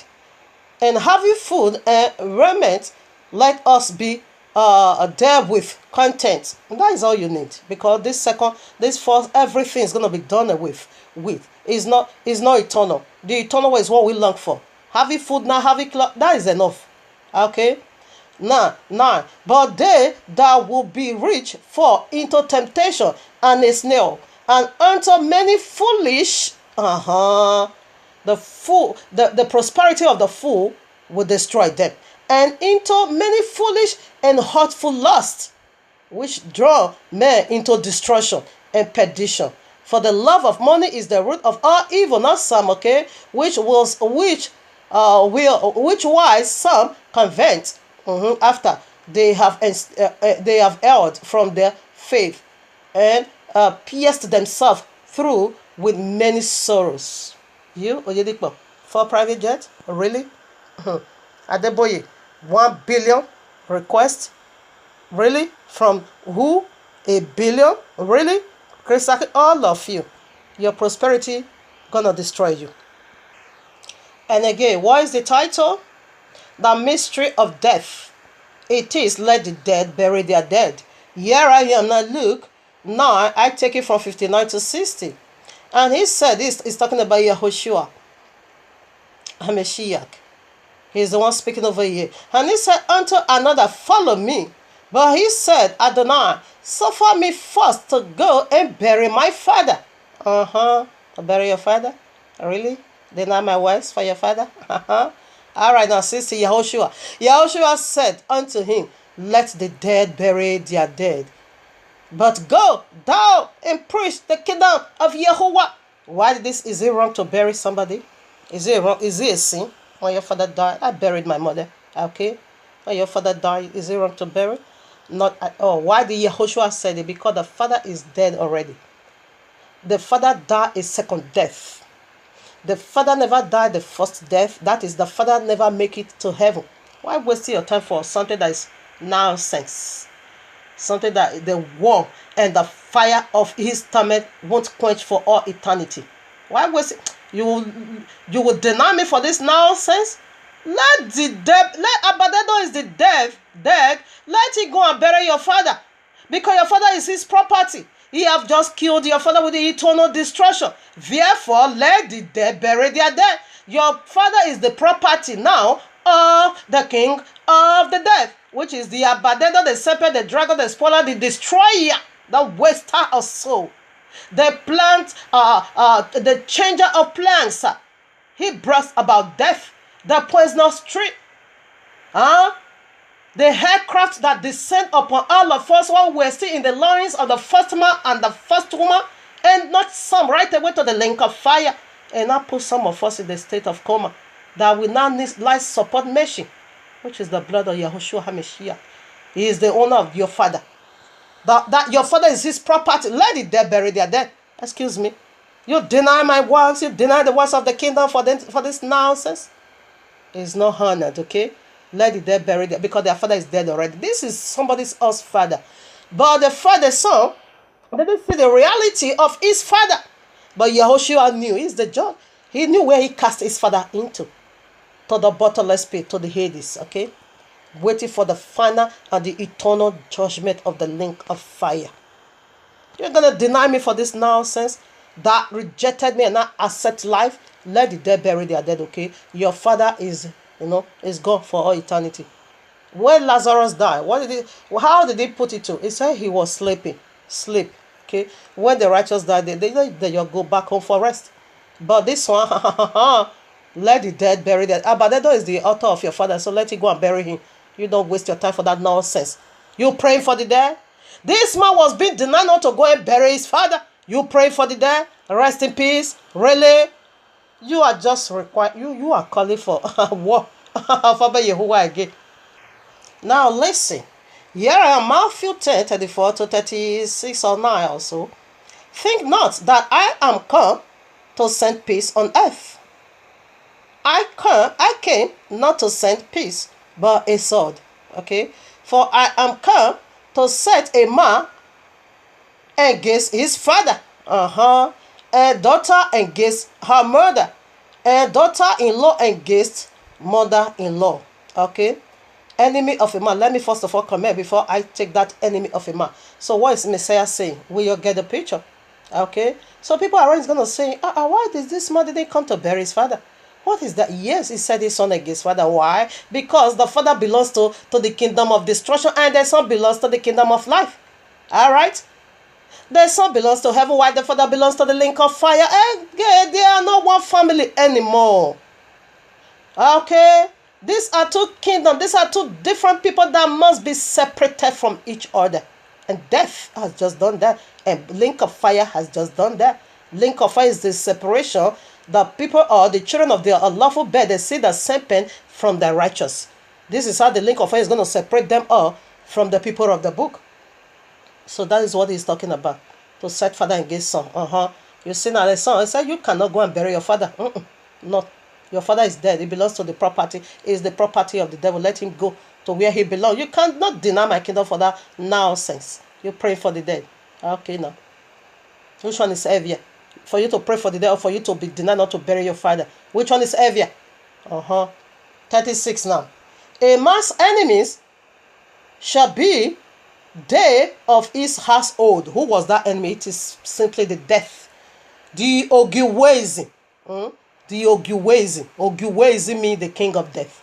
Okay? Is the enemy in the house. Let's see how he come into the house, into the world, into the family of Yahuwah. Is our enemy. Messiah makes it so clear that enemies of a man begins in his household. How did this enemy start in our house? Right in Genesis 3. That brought about the animosity of we today. Our forefather Adam and Kawa, they are the one who brought about this demon, which is called death. Is our enemy, okay, in the house. But the son was saying his father, hey, it's my father, I'm supposed to go and bed. It's no, Messiah said you can't do that, okay? Let's go and preach the news. Go and do my work, okay? Enemies of a man begins in his house because I've come to set father. Now the death in the house is our enemy. Okay? It's our enemy that comes to kill, to steal, and to destroy. Okay? As the serpent himself is the death. Numbers 19, I take it from 11. He that toucheth the dead body of any man shall be unclean 7 days. When you touch any dead man's body, on 7 days you shall be unclean. Now filthy. He shall purify himself with it on the 3rd day. Listen now. Here is where the message is. And on the 7th day, he shall be clean. But if he purify not himself the 3rd day, then the 7th day, he shall not be clean. Okay? Whosoever toucheth the dead body of any man that is dead, and purifieth not himself, defileth the tabernacle of Yahuwah, and that soul shall be cut off from Israel, because the water of separation was not sprinkled upon him. He shall be unclean. His uncleanness is yet upon him. This is the law. When a man dieth in a tent, all that come into the tent and all that is in the tent shall be unclean 7 days. The tent is the house. Okay. Every man, every open vessels which hath no covering, burn upon it is unclean. I think I first of all to do something about that. Now, any man, when you touch any dead man's body, you become unclean.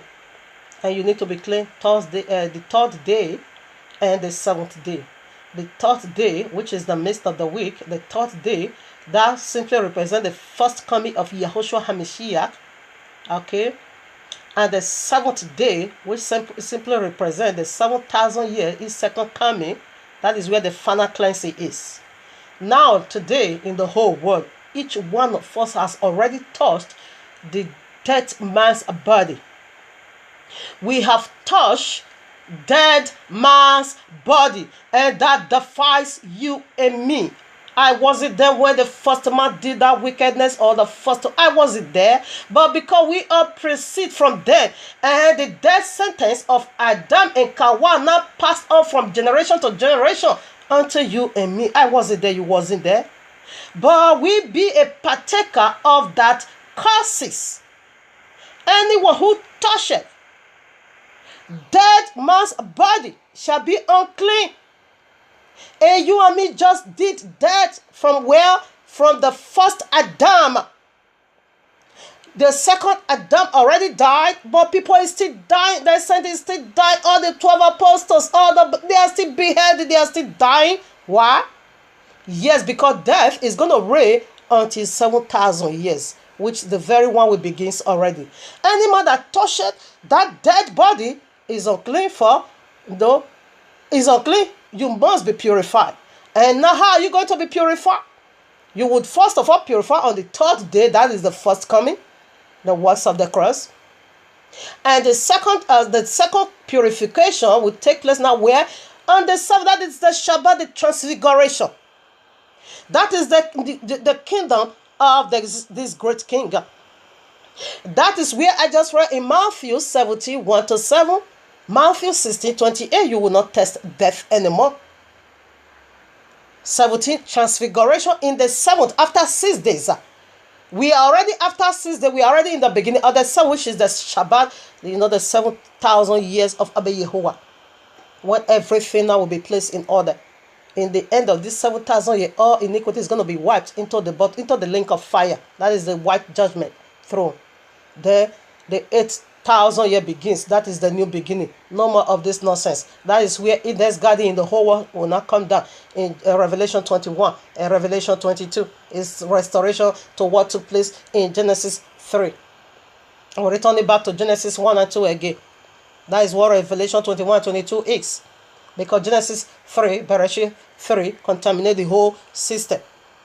Anyone that toucheth dead man becomes unclean. You and me touch. Because Father Abraham is the progenitor of every living being. Not every living being, excuse me, because serpent share fatherhood with him. But the woman, she is the progenitor of every living being. Yes.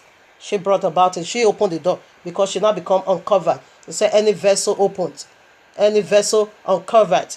She removed her covering. The man supposed to be her covering. She removed it for lusting for power. She removed her covering. So every open vessels. She not open her head for serpent to become her head. Death becomes resident on her head, which have no covering.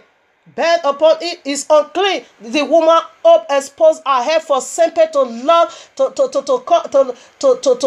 sneak in over her head, and serpents now become her head. And this is how death become the crown of every living soul, righteous or not righteous, until the end of 7,000 years. Because she opened the door. The door she opened, the conversation she opened, that is how she removed her covering. She now become uncovered. And we see our covering. 1 Corinthians 11:3. Abba Yahweh is the head of Yahushua. Yahushua is the head of a man. Man is the head of a woman. Therefore, woman, cover your head. This woman now refused to cover her head. She now refused. She opened her head for serpent to come and attack him, and he struck.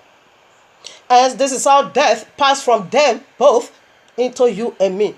That makes us unclean.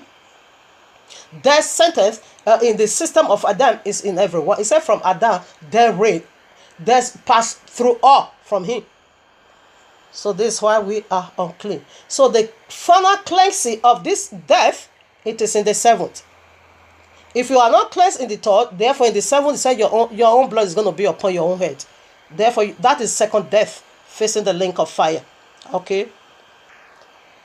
Let's check over the water of separation that needs to be sprinkled upon you. Yahuwah, John 3:5. Yahushua answered, verily, verily, I say unto you, except a man be born of water and of spirit, he cannot enter into the kingdom of Yahuwah. Except you be born of the Ruach. He that believeth on me, out of his belly a rivers of living water will flow. The word is Yahushua. And the water is the Ruach HaKodesh. That needs to overflow from your belly. Let's check out the people that refuse to do that. They won't be cleansed in the 7th. What did he say? Except you be born of water and of the spirit. Okay? The water is the word of Almighty Yahuwah, and the spirit is the Ruach HaKodesh. Let's see the people who will not be cleansed. If this first coming and the final coming, it is the final cleansing. I read in Matthew 25, take it 1. Then shall the kingdom of heaven be likened unto 10 virgins, which took their lamps and went forth to meet their bridegroom. The bridegroom. 5 were wise, 5 of them were wise, and 5 were foolish. They that were foolish took their lamps and took no oil with them. And the one that is going to enter the kingdom of Abba Yahuwah must be born of the water. The water is the word. The water is the lamb, which is Yahushua HaMashiach. And must be born of the spirit, the Ruach HaKodesh.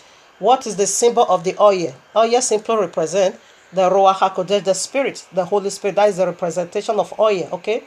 And the foolish one, we are not having it. They only have what? The water, but they were not having what? The spirit. And the water and the spirit ought to go together for you to receive your final cleansing in the 7th. And that is the only way you're going to enter into the kingdom of Yahuwah. But the foolish never care, never mind. They just run one race of Babylonia, okay, and go and they are goes for again. That is the Christendom, okay. That is the Christian. In fact, they don't even have the water. They don't even have the water of separation. They don't have it at all, at all, at all. They only have Babylonia. The water is the word, is the royal law. Do they have the royal law? Of course, they said Jesus, nailed it to the cross, and they also say it's a curse. They only have, but every single thing the Christian practice is not found in the royal law. Every single thing is not found, okay? It's not found. If not 99% of it, then 100% of it is not found in the royal law. Maybe 1% could be found, okay? Because they believe Yahushua is the son of, 1% could be found, okay? Let me give them 1%. 99, it is Babylonia, all right? So this set of group that won't be cleansed in the 7th. They are also the set of group that is being found in Matthew 7:21-23. We cast out demon, we do this. I never knew you, you workers of iniquity. I never knew. Anyway, let me not go ahead of myself. We are coming into that. So such, they have no cleansing in the 7th. So they are dead ones. We are coming into that. Because he said, if you are not cleansed in these 2 occasions, therefore your blood is going to be upon your home. He said you are going to be cut off from the camp of Yisrael. When you've been cut off, you go to the other camp, which is called what? Death. Here I am, Matthew, so you don't pray for such people. Because Abba Yehovah said, for you to forsake me, I'm going to handle you to the will of your enemy, the very one that seek after your soul. I'm going to handle you to death. When such person is being killed, you'll be crying peace. Abomination in the highest place. You are invoking the anger of Abba Yehovah upon yourself, praying for the dead. Matthew 6, I take it from now.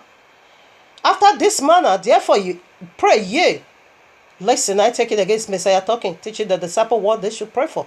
After this manner, therefore pray ye, our Father which art in heaven, hallowed be thy name. That is worship, okay? You just worship him. Then verses 10. Now the second point, what did he go for? The second prayer taught by Yahushua HaMashiach. Thy kingdom come. Thy will be done thy will be done in earth as it is in heaven. What was the will of Abba Yehovah that needs to be done? What is the will of Abba Yehovah? You know, the New Jerusalem right now is in heaven. When you go to Revelation 21, you're going to see it over there. It's right in heaven. Waiting to come down earth. This is the prayer Messiah asks us to be praying for. What is the will of Abba Yehovah that needs to be done here on earth as it is in heaven? For the whole earth to be cleansed, for iniquity to be wiped out, for evil to be removed, for wickedness of the wicked one to be reckoned upon their head and sweep them all down to the lake of fire. That is the will of Abba Yehovah. That is the prayer he taught you and me. Not praying for the death. Oh, Riba Baba Ho Shandayaba. Pray that his will be done. What is his will? Abba Yehovah longed to see that the wickedness of the wicked one is no more here on earth. Abba Yehovah longed to see that his earth comes back to the original state as it were in Genesis 1 and 2 before the contamination. That is his will. That will that is left here on earth, we will not live like an angel that will not sin. That is his will that needs to be done. That is the prayer Messiah said you should pray. Not pray after a wretched someone that is going to be languishing in the lake of fire for mercy. Peace be upon you. When he said there is no peace for the wicked, Muhammad, peace be upon you. What? There is no peace for the wicked, okay? You're doing that. You are even increasing the torment of Muhammad in the lake of fire, in the bottomless pit. You're doing that. Cry for Yedikba. You are going to be increasing the torment of Yedikba in the abyss of torment. You dare not.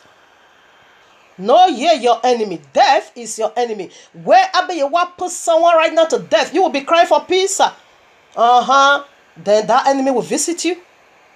That enemy will knock at your door. Okay? Pray that his will should be done. He said, because you forsake me, therefore, I'm going to handle you to the will of your enemy who seek after your soul, so that they will squash you and send you to a terminal, grave. You pray for peace. Matthew 4:4. When the tempter came, the death, the Ogiwezi, when he speak to Messiah, Messiah said, what? Man shall not live by bread alone, but by every single word that proceeded out of the mouth of Yahuwah. When Yahuwah said that his destruction is hungry with the wicked every day, and when he not put them to eternal bed, you will not be crying peace for them. Okay. But man shall not live by bread alone, but by every word that proceeded out of the mouth of Yahuwah. You are living by son, you are not living by son. Living for Satan, you living for... Okay, we shall see.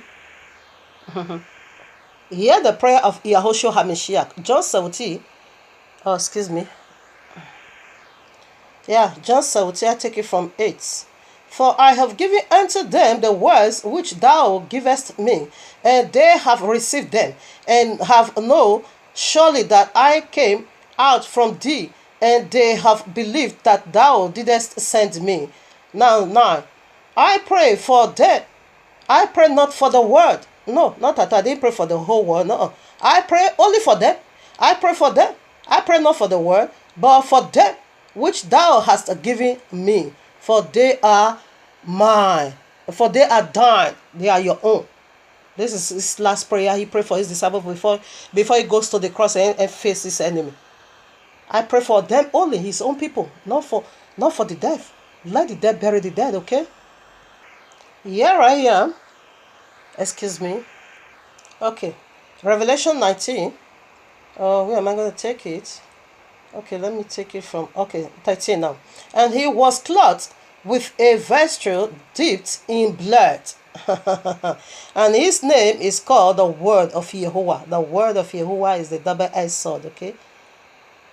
14. And the armies which were in heaven followed him upon white horses, clothed in fine linen, white and clean. And out of his mouth, listen now, and out of his mouth goeth a sharp sword. It is the word, that is judgment, that with it he should smite the nations, and he shall rule them with a rod of iron, and tread the winepress of the fierceness of his wrath. The fierceness and wrath of Almighty Yahuwah. He's going to smite the nation, and his garment is dipped in blood. Okay, so I'm going to stain my garment with the blood of the Gentiles. So when such people die, we'll be crying for peace. Here I am in the book of Anuka 62. I take it for verses 2. Oh, here is it now. And the word of his mouth slays all the sinners, and all the unrighteous are destroyed from before his face. Did you hear that? So when he did this one, you'll be crying, may his soul rest in peace. Really?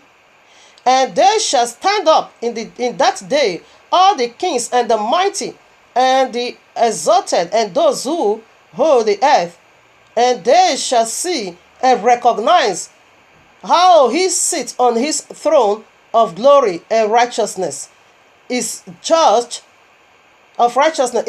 before him, and no lying word is spoken before him. Okay.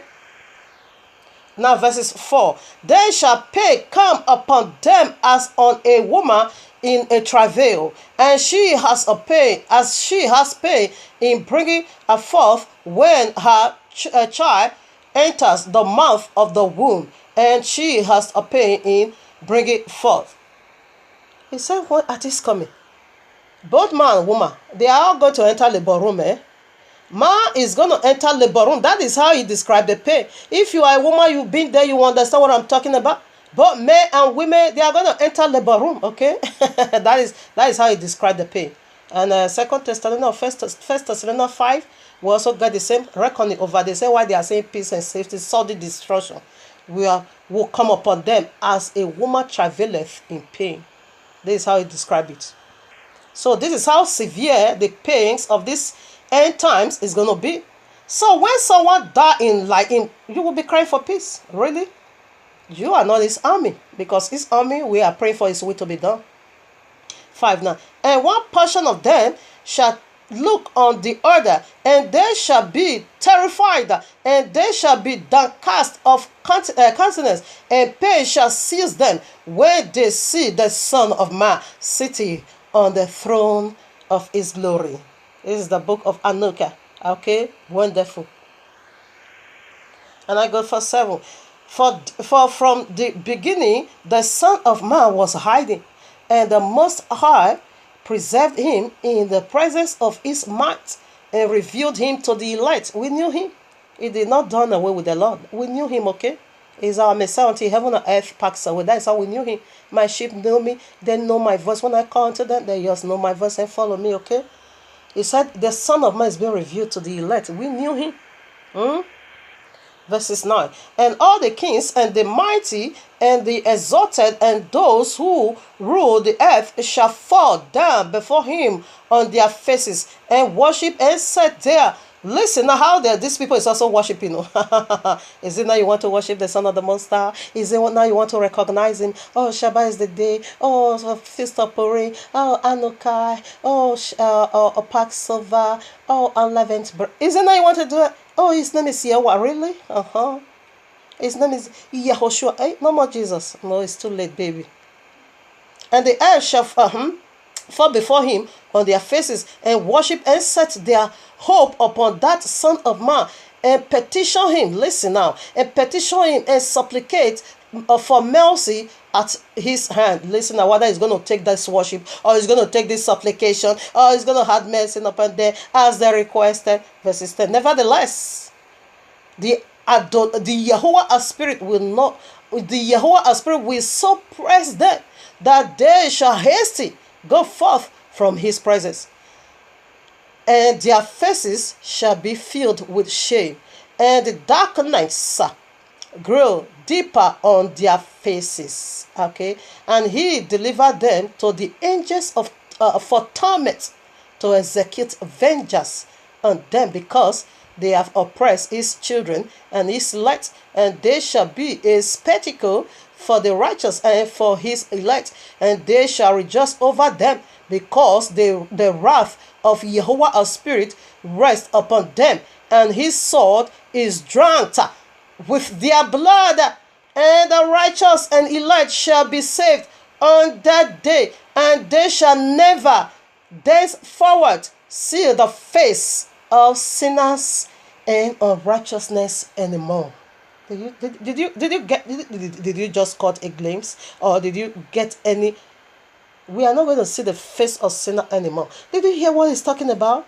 When King Yahushua bring judgment, these people, they are going to be praying, Yahushua, it's his neck. Now he says he's going to press it so hard that you will even hasty. I said this one is no mercy, and tears. Okay, error from his face. This is how he's going to so hard press it. Okay, because judgment has already come. Why? He said we are not going to see the face of sinners anymore. These sinners he's talking about here, including our relative, okay? Including our relative, that is in the days of Noah, when they were knocking the book of Yeshua 6, 30 to 26. Which you see, the relative were knocking open the ark so that we shouldn't die. Why should we die? We are his relative. But he said we are not going to see them anymore. This could include your brother, your sister, your mother, your father. Let the dead bury their dead. He said to the son, don't do that nonsense. Okay? We are not going to see them anymore. Alright? So this is how tough it is. It's coming. It's disastrous. And this is the nature of this segment. Put your house in order. Okay? You see, Saul, they say Saul is going to be drunk with blood. So when he slaughters some certain group, he will be crying peace. You are also looking for his judgment as well. You better pray for his will to be done, okay? We see, you can read Revelation 15. You're going to see when destruction was going on earth, the angel was worshiping. And that is the will of Abba Yahuwah, okay? And Revelation again 19. You read it from verses 1. You're also going to see when the Babylon was being overthrown by Abba Yahuwah, heaven celebrate, heaven rejoice over her. Rejoice over her destruction. That is who we are as the people of the book. We don't cry peace for them. Rather, we rejoice for the divine judgment. It is like the days of Noah.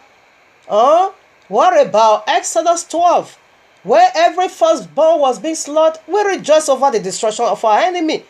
Suffer not a witchcraft for a living. We're praying for the dead. to have peace. What peace? Here I am, 2 Peter 2, and also 2, 7 to 9. And deliver just Lot, versed with the filthy conversation of the wicked, for that righteous man dwelleth among them, in seeing and hearing versed his righteous soul from day to day with their unlawful deeds. You see, it said, because you oppress, because the children of the wicked, the dragon oppress the children of the Most High, therefore is going to execute this judgment on them. You see, Lot being in Sodom and Gomorrah, they were vexing his spirit. But when he see their lawless, he always grieved his spirit.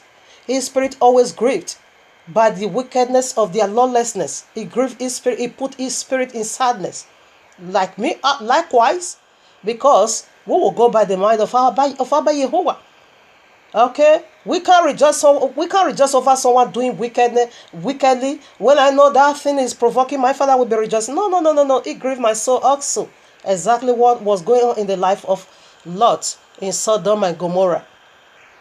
Here I am, 1 King. You can take it from 9 to 17. Abba Yahuwah ordained these people to slaughter people. Okay, we also see that in Revelation. I just read 17. And it shall come to pass that him that escapeth the sword of Azael shall Jehu slew. Excuse me. And it shall come to pass that him that escaped the sword of Azael shall Jehu slay. And him that escaped from the sword of Jehu shall Elisha slay. You see, he anointed, if you really are going to see how Eliyahu anointed all of them for this war. So why should these people, Abba Yahuwah, or they go and slaughter? Then you will be crying for peace. You better pray for his will to be done. Numbers chapter 16, you can just read all. This was a man, Abba Yahuwah said he was so meek. But the company of the wicked one provoked him into hunger. That the people he was once praying for protection, when they make a golden calf, that Abba Yahuwah should destroy them. This way, the people he himself are praying against. Let the dead bury the dead, okay? Let the dead bury their dead. Verses 20 now. And Yahuwah spake unto Moshe and unto Aaron, saying, separate yourselves from among this congregation, that I may consume them in a moment. Because they provoked the servant of Yahuwah into hunger. Therefore, separate from them. 26 now. And he spake unto the congregation, saying, depart, I pray you, from the tent of this wicked men, and touch nothing of theirs, lest ye be consumed in their sin. Just read up. And the earth opened their mouth and swallowed all of them. And Moshe said, hereby ye shall know that Yahuwah had sent me to do all these things work, for I have not done them of my own mind. If this may die the common death of all men, or if they be visited after the visitation of all men, then Yahuwah hath not come in. He was the one interceding for these people, but he is the one placing curse on them again, because they have done wickedly. But if Yahuwah make a new thing, and the earth open her mouth and swallow them up with all that pertain unto them, and they go down quickly to the pit, then ye shall understand that this men have provoked Yahuwah. And it come to pass, as he had made an end of speaking all these words, that the grand cliff asunder that was under them, and the earth opened their mouth and swallowed them up. And they, their houses, their wives, their children, and all the men that they are pertaining unto Korah, and all their goods, and all that pertained to them went down alive into the pit, and the earth closed upon them, and they perished from among the congregation. Separate yourself from them. This is the hour to separate from wicked men, because they have done wicked. Oyedepo is wicked. Christian, all of them, to be just, they are all wicked. They do wickedly against the covenant. They shall die, and their sin will be upon their own head. Here I am, 1 Corinthians 15, 29. This is the prayer this garbage is used to defend themselves, praying for the dead. This is their prayer. Praying for the dead. Rest in peace. May his soul rest in peace. May he enter the bosom of their Lord. I know you have many lords, okay? It is an abomination to be praying for the dead. You don't. We see already that Abba Yahweh ordained. Okay. I read now 29, verses 15, chapter 15, 29. Else, what shall they do which are baptized for the dead? If the dead raise not at all, why are they then baptized for the dead? Okay, these people, these Corinthians, people in Corinth or Corinthians, whatever, this was their practice, and they are pagans. Okay, and the Pharisees said there is no resurrection. Those who did not believe resurrection. Therefore, Apostle Shauna took from the unbelievers as an illustration to fool the so-called believer. Even the unbeliever believe resurrection. That is why they are baptizing for the dead. They are pagan. They do baptize for the dead because they believe one day everybody is going to be resurrected. Who gave them that? It is the dragon again, their father. Their father is the one that gave them that practice. Even though they are pagan, they were baptizing for the dead, that if you die, they have to baptize for you. They have to pray for you to enter heaven or to be resurrected. Okay? He was just using it to make full of death. Like YAHUAH'S said we should learn from the season. Learn from when things is like that, you will know summer is coming. When things is like that, you will know it is winter. Learn things from even from the creation. From the creation, we should learn things. Apostle Shaul just took from the practice of the paganism and now begin to use it to refute the so-called believer. You that carry book that full of resurrection, you said there is no resurrection. If there is, indeed there is nothing like that. Why should the pagan do this? Why? Who gave them that? Who gave them that thought? Where did it come from?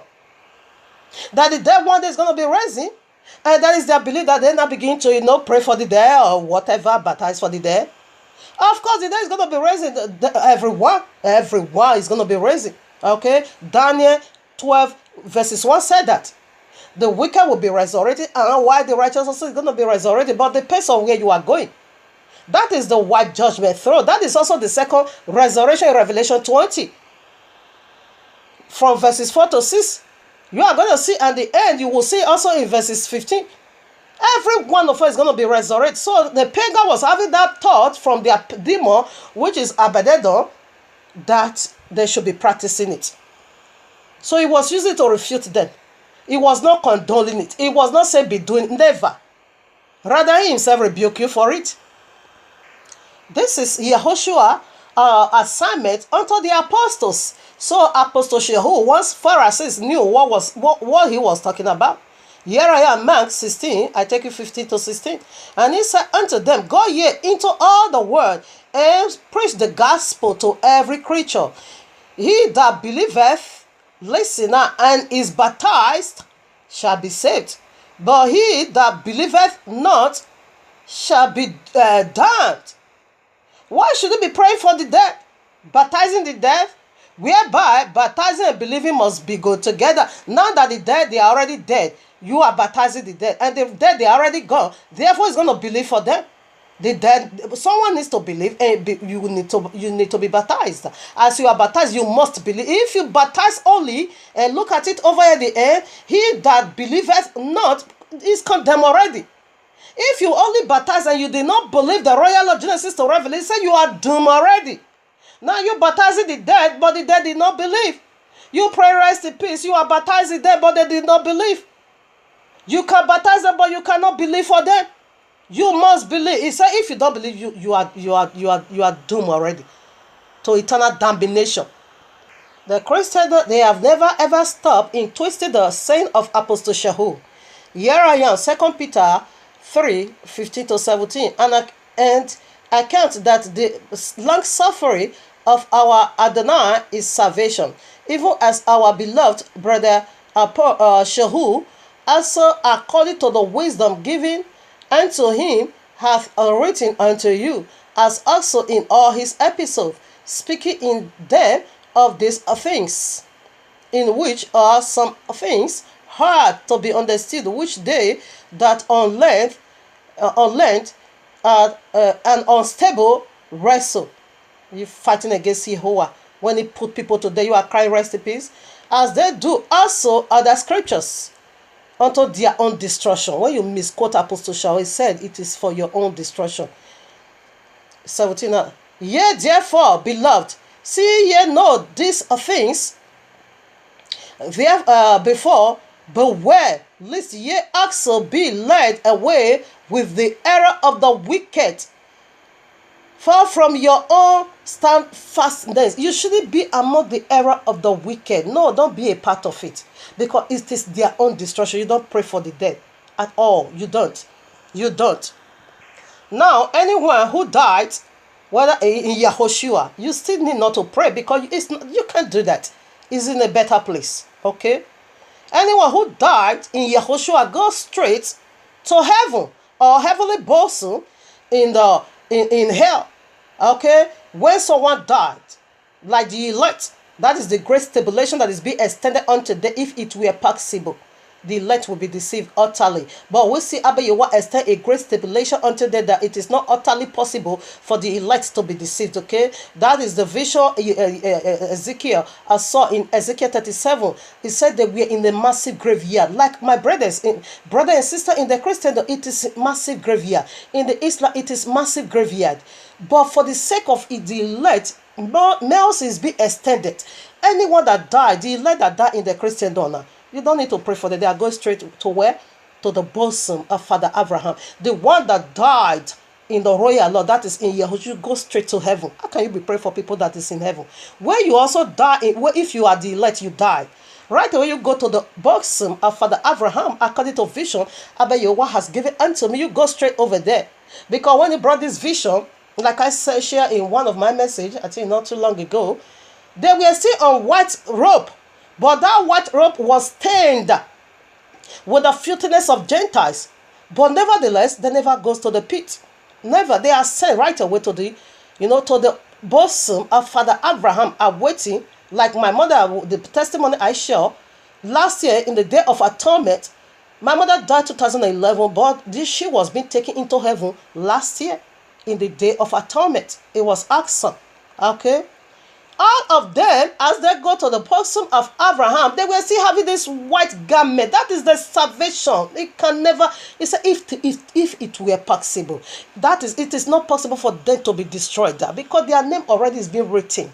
These are the people of Yahuwah, like Father Adam. It was not utterly possible for him to be destroyed. He's right now in heaven. According to the gospel of Nicodemus. And we also get a few knowledge from Matthew 27. They said the saint also, when he was raising, the saint also arose. It was the saint of the Old Testament. They are heaven. It is not utterly possible for the elect to be destroyed. When someone dies, even though in Christianity, when I know is elect, I can't pray for a rest in peace. No. Because he's going to a better place. First, he's going right away to the bosom of Father Abraham. Within a time, therefore, in the Day of Atonement, he said, because our prayer, this is what our prayer is doing, even for the elect, in the bosom of Abraham, and here also on earth. Do you know what our prayer is doing today? Go and read Revelation 8. Our prayer is what is going ascending up that is bringing destruction here on earth. Read it. You can go and read Revelation 8. You will see what I'm talking about. Now here I am, Luke 23:43. And Yahushua said unto him, verily I say unto thee, today thou shalt be with me in paradise. As soon as that thief make it up to heaven, repent from his wicked and last minute salvation, he enter paradise that same day. Okay? Let me give you the references so that I quickly rush to point 4. Hebrew 5, 9, 8 to 9. Philippians 1, 23. 2 Corinthians 6, 2. Leviticus 18. Okay? Leviticus 18 simply make it so clear. When you defy the land is going to spew you out. When you pollute the land. Christian, all of them, they pollute the land. Therefore, the land is going to spew them out. You don't pray for that. That will be a double portion of Yahuwah indignation against you. When you keep crying peace for these people, you don't. Go and read Revelation chapter 8. Yahushua said, pray that the will of Abba Yahuwah prevail on earth. Read Revelation 8. Our prayer is doing great disaster here on earth. Now, point 4 is the last point. Let me quickly establish it. In case it stops, please follow up and listen to the leftover part. Point 4. The second death is the link of fire. This death only go for serpent, devil, demons, and their children. Okay? So right now, we are going to see what the second death is. Here I am, 1 John 5, I take it 16 to 17. If a man see his brother sin a sin which is not unto death, he shall ask, and he shall give him life for them that sin not unto death. That is sin not unto death. There is a sin unto death. I do not say that ye should pray for it all. For it, all unrighteousness is sin, and there is a sin not unto death. What is it talking? There is a sin that leads to destruction, and there is a sin that is not unto. But anyone that is already in this way of the sins that leads unto death, he said you shouldn't pray for them. Do you see how serious it is? Okay, that is the second death. So let's see now, who are they? Here I am, 1 Corinthians 11. I take it from 30 to what? 2 or so. For this cause many are weak and sickly among you, and many sleep. That sleep there is talking about death, okay? And if, I'm supposed to take it from 20 now, okay, yeah. For he that eateth and drinketh unworthily, eateth and drinketh damnation to himself. You eat, he say if you eat the body of Yahushua Meshach and drink his blood on the worthy man, he say you just do that to your own destruction. And not discerning Adonai's body. Okay, for this cause many are weak and sickly among you, and many sleep. He's talking about death. For if we would judge ourselves, we should not be judged. All right, where you eat the royal law on the royal law is his body, and he is his blood. Where you take it on a worthy manner, in that the work he did for you on the cross, and the royal law, where you take it for granted on a worthy manner, that is the sin that leads unto death. That is the second death, which are the Christian done. Replaces Jesus. I said Jesus is the Messiah. Replaces. This is sin that leads unto death. That is why he said in Matthew 7:21-3, I never knew you, because their sin leads unto death.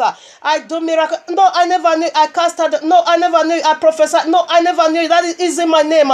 You bring in another man who never did what I did for you. You take it on the worthy manner. Therefore, it is damnation eternal.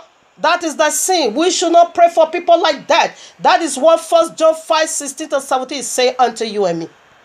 Take it tight for money. You take the royal law on a worthy man. That is not, the book is the body of Yahushua HaMashiach. In Acts of Apostles 18:6, that was what Apostle Shaul said, your own blood be upon your own head. Why? Because those people sin a sin that leads unto destruction. If the Christian don't want to tell another lie, they will be saying, that is the sins of blasphemy. That isn't true. The sins of blasphemy is also a sin that leads to eternal death. But Apostle Shaul also blasphemed. Let's quickly look into. They also blasphemed that, but he was spared. Quickly, let me call out the scriptures because my time is almost up. Family, being to next week Shabbat, we are going to deal with this word called amen, like this. Okay, I quote that first John. Where is it? 1 John 1:8-10. Okay, John 8:3-11. Hebrew 10:38-39. Matthew 12:23-32. 1 Timothy 1:13, Matthew 13:14 and 41-42, Hebrew 1:9, Proverbs 15:9-10, excuse me, and 16:25, Revelation 20:10-15. So let me go for the other part now. I read now 1 Timothy 13, who was before a blasphemer and a persecutor and injurious, but I obtained mercy because I did it ignorantly in unbelief. Christianity said I believe, okay? First John 1 8 to 10. If we say that we have not sinned, we deceive ourselves, and the truth is not in us. If we confess our sins, he is faithful and just to forgive our sins and to cleanse us from all unrighteousness. Go and sin no more. That is the cleansing. Now 8, like I quote 3 to 11. A day will come when we are going to unveil what he was writing on the ground. Liar Christianity. They twist it again. I take it now 11. She said, no, ma Adonai. And Yahushua said unto her, neither do I condemn thee. Go and sin no more. He will cleanse you from all unrighteousness. Okay? You don't use that to propagate iniquity. Go and do it no more. Hebrew 1:9. But unto the Son he saith, thy throne, O Yahuwah, is forever and ever. A scepter of righteousness is the scepter of thy kingdom. Thou hast lovest righteousness and hate iniquity. Therefore Yahuwah, even thy Elohim, hath anointed thee with oil of... Even Yahushua himself hates iniquity. He's not a propagator of iniquity, okay? Only Jesus is doing that. Here I am, Matthew 13. I take 41 to 42 or 40 or so.